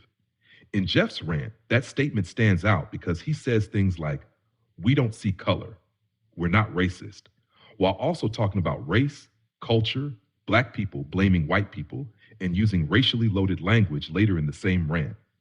That makes the I don't see color statement feel less like unity and more like a shield, almost like he is saying, I'm not racist, so anything I say after this shouldn't be judged as racist. Some people say it because they truly believe being colorblind is the same as being fair. They were taught, don't judge by race, so they think saying, I don't see color, proves they are not racist. But others say it when race becomes uncomfortable. It becomes a way to avoid talking about racism directly. Instead of saying, I see your experience and I respect it, they say, I don't see color, which can shut the conversation down. A better statement would be, I see your race, I respect your identity, and I still believe you deserve equal dignity, fairness, and protection. That is stronger than, I don't see color, because it does not erase people's experiences. A smooth way to say it to your audience. Whenever someone says, I don't see color, I always listen to what comes after it, because sometimes that phrase is used to sound fair, but it can also be used to dismiss racism altogether. Seeing color is not the problem. Treating people differently because of color is the problem. And in Jeff's case, he said he didn't see color, but then went on to make race the center of his anger. That's why people are side-eyeing that statement. Exactly. Exactly. I don't see color. You're not colorblind. Everybody sees color. Okay. And if you're saying I don't see color, then you don't see the inequalities. You don't see my culture. You don't see my experiences. You think everybody is the same. And when they're not, we are different in our own way. Right. So that I don't see color bullshit is absolutely bullshit. They just don't want to talk about it. They want to avoid the racial talk, right? That's bullshit. Everybody don't. It's very dismissive. Everybody don't like that. I don't see color bullshit. I don't like it myself, right? You know, but nevertheless, anyway. Hey, Carmelita, how are you, darling? People speak their truth when they're mad. I think he found an opportunity. Somebody said he was drunk, but I don't even know if he was drunk. In my opinion, I believe that he was speaking from his chest. Now, I do have one more question. Is it fair? Is it fair that Jeff is angry? No, is it fair for? Hold on. Is it fair for Jeff angry at Carmelo parents? Yes, it is understandable that Jeff would feel anger toward Carmelo's parents because their son killed his son. That part is human. A grieving parent may naturally look at the parents of the person convicted and think, where was the accountability? Where was the remorse? Where was the responsibility? But is it fair for him to publicly attack Kayla and Drew the way he did? No, not based on what you're saying and not based on the transcript. In the rant, Jeff calls Drew and Kayla cowards, accuses them of abandoning their son, calls them grifters, says they use Carmelo for GoFundMe money, says CPS should check on their other children, and accuses them of playing victim. That is not just grief. That is a direct personal attack on the parents. If Kayla and Drew have not publicly disrespected Austin Hunter, Jeff, or Austin's mother, then Jeff's anger may be emotionally understandable, but his accusations are not automatically justified. He can be angry at the situation. He can be angry that Austin is gone. He can be angry that Carmelo's family supports their son. But supporting your child through a criminal case is not the same thing as disrespecting the victim. Also, parents of a defendant are in a painful position too. They can believe their son made a terrible decision or believe the trial was unfair while still not celebrating Austin's death. Those things are not the same. Jeff seems to treat any support for Carmelo as an attack on Austin, and that is where the logic gets unfair. A smooth way to say it, Jeff has every right to grieve. He has every right to be angry that his son is gone. But being angry does not give him the right to assign motives to Carmelo's parents that he cannot prove. If Kayla and Drew have not come out publicly disrespecting Austin, Hunter, or Austin's parents, then calling them grifters, cowards, and bad parents crosses a line. They are allowed to love their son. They are allowed to support him.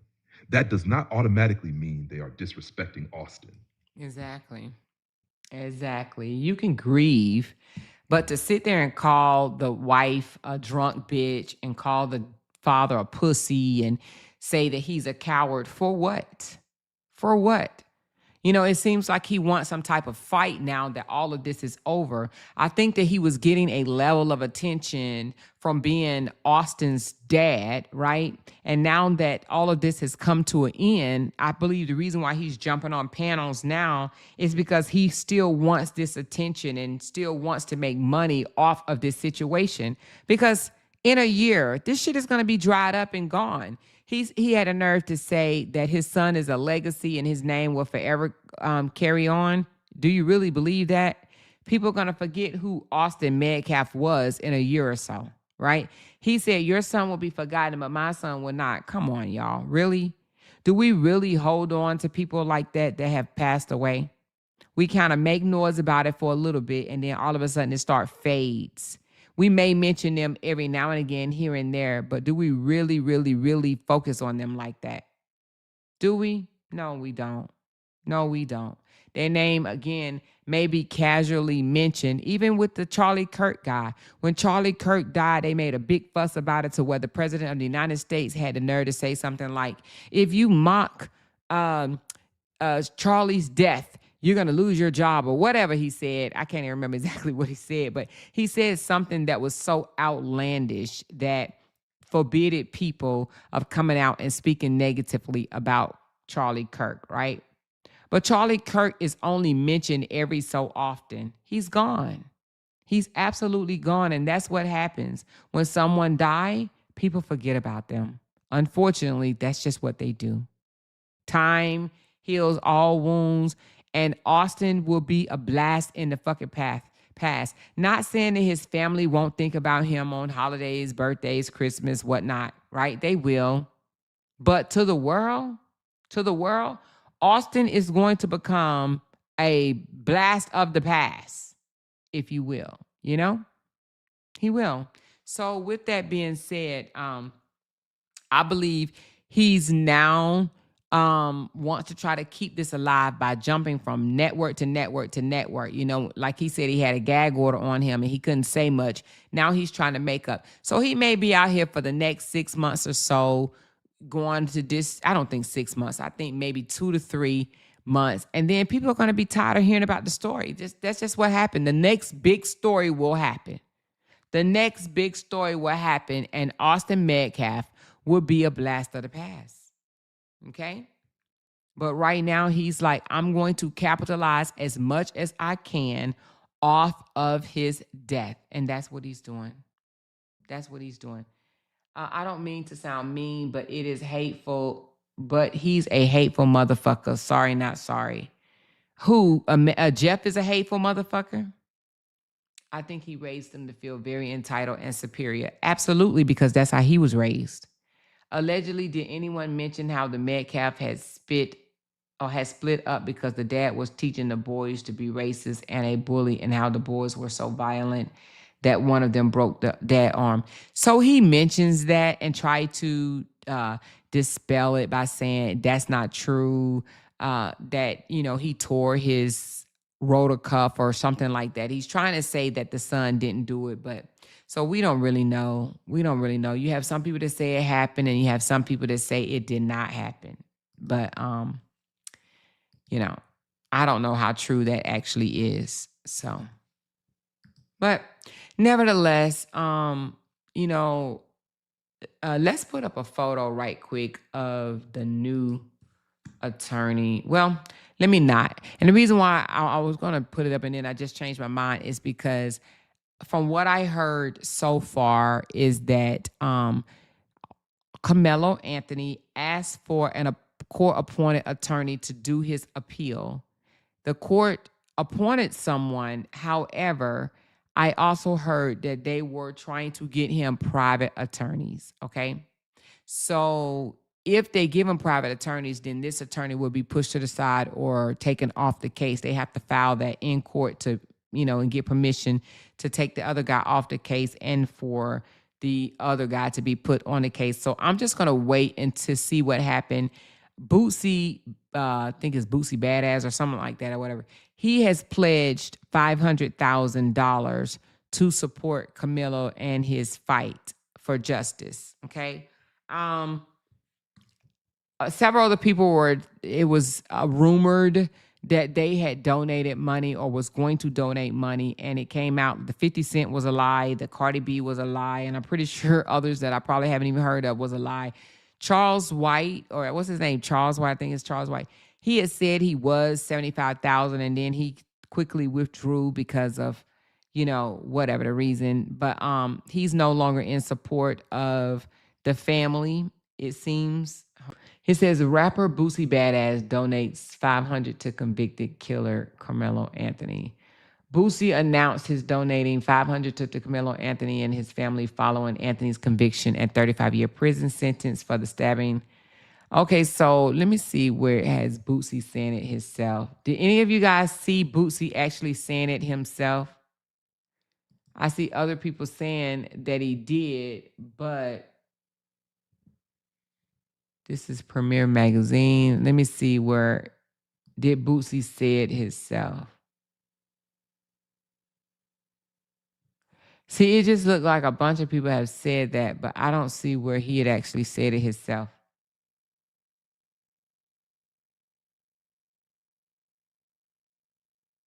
I think a lot of people are going to donate anonymously for fear of being bullied or threatened. That may be the case. So I don't see where Boosie said it actually himself. So I don't know. So I heard it was confirmed, but until I see a post, a text, or something that Boosie said it himself, I can't 100% say that it is factual. Okay. So anyway, with that being said, she said people were saying CW was only doing it to get traction on his page. That may be the case. She said, I think all of that is AI with him, Cardi B, and 50 Cent. The AI is Cardi B and 50 Cent is AI. I thought someone said the Bootsy thing was real, but I don't see. Let me see. Hold on. Let me see if it's coming from any reliable source. So it's saying that it does not, is not confirmed, and it doesn't seem like it came straight from Boosie's direct page. Okay. And even on the the Give Send Go page, it does not confirm a $500,000 donation on that one. So anyway, so with that being said, right now it is not confirmed. If y'all see a confirmation of Bootsy saying he's going to give $500,000, please let me know, because I do not see that as of right now. Okay. So in Charleston White already then came back and withdrew his support for the family, said that they're just doing it for money and things of that nature. Okay. So anyway, but I'm about to get off. I enjoyed you guys. Thank y'all for listening to this racist ass rant with me. Yeah, I hope that Jeff can do better. He's 60 something years old, and it might be too late for his ass, but maybe not. Who knows? Hopefully he could do better. But what's in you gonna come out, and that's in his ass. Period. All right. So let's do the goal met. Thank y'all so very much for meeting my goal. Thank y'all for listening to my live stream. Make sure you thumbs up this video and go back and listen to the beginning. So we start this live off talking about Justin. Before we go, let me do an analysis.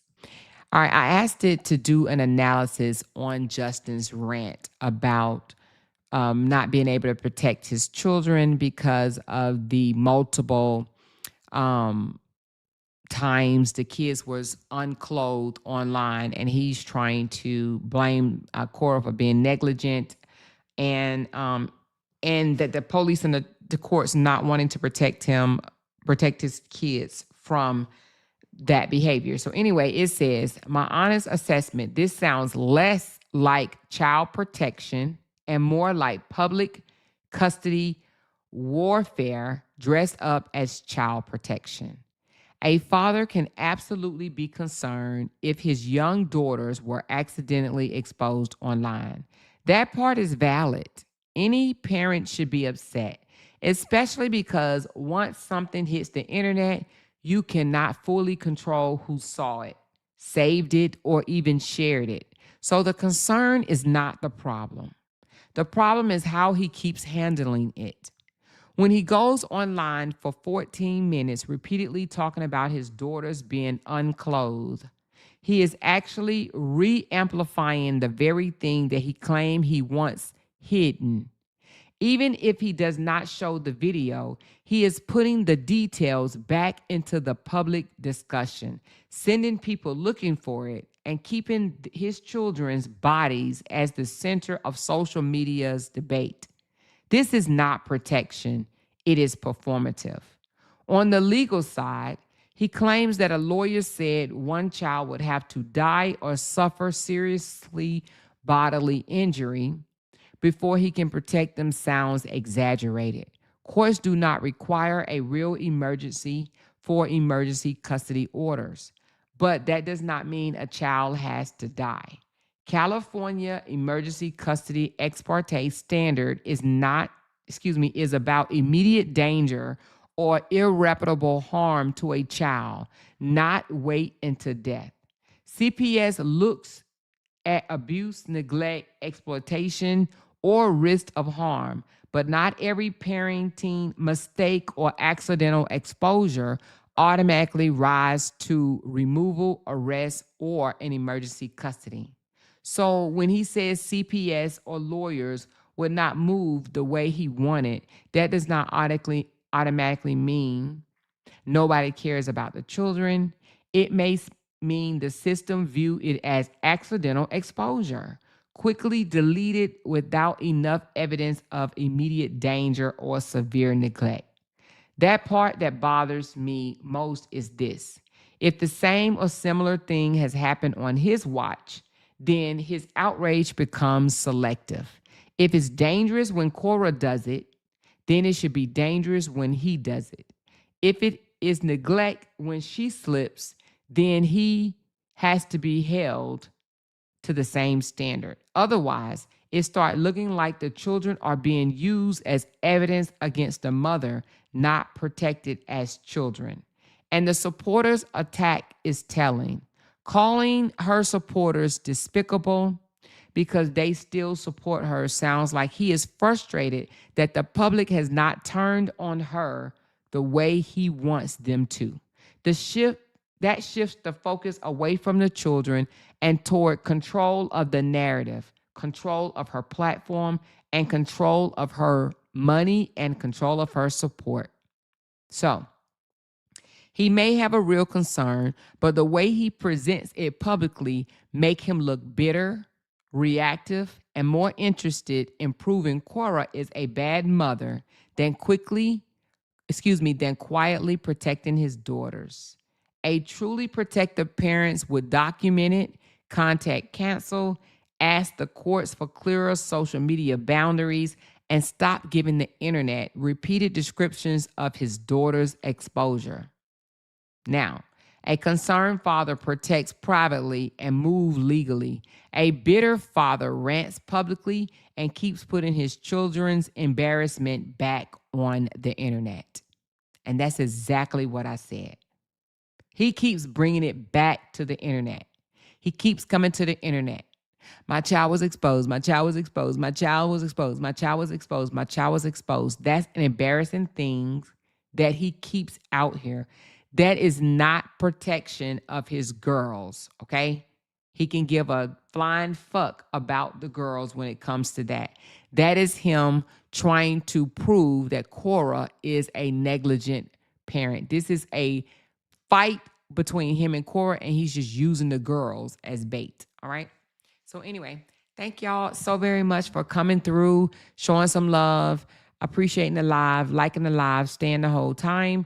I will be playing the Go Met song and showing the super chats I received during this live stream. Thank y'all so very much. I love y'all. Go, Met, yeah, it's up now. Big super chest, hit up, cash sound, screen say go. That's facts now. Run it up right now. Go, Met, yeah, it's up now. Big super chest, hit up, cash sound, screen say go. That's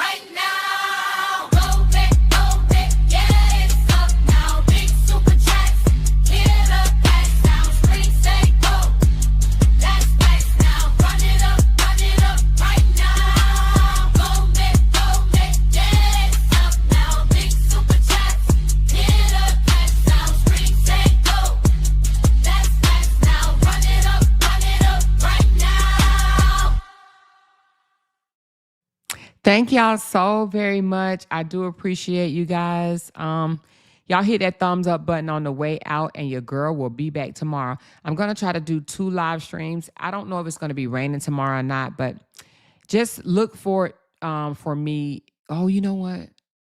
Let me just, I ain't gonna say, just look forward to seeing me in the streets this week, y'all. I'm just gonna say that, in the streets. All right.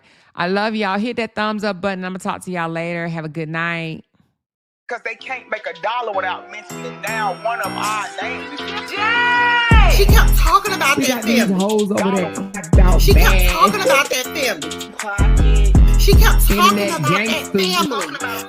She kept talking about that family. She kept talking about that family. That family. She kept talking about that family. Talking about that family. These motherfuckers don't be wanting to listen on them. Because they can't make a dollar without mentioning down one of our names.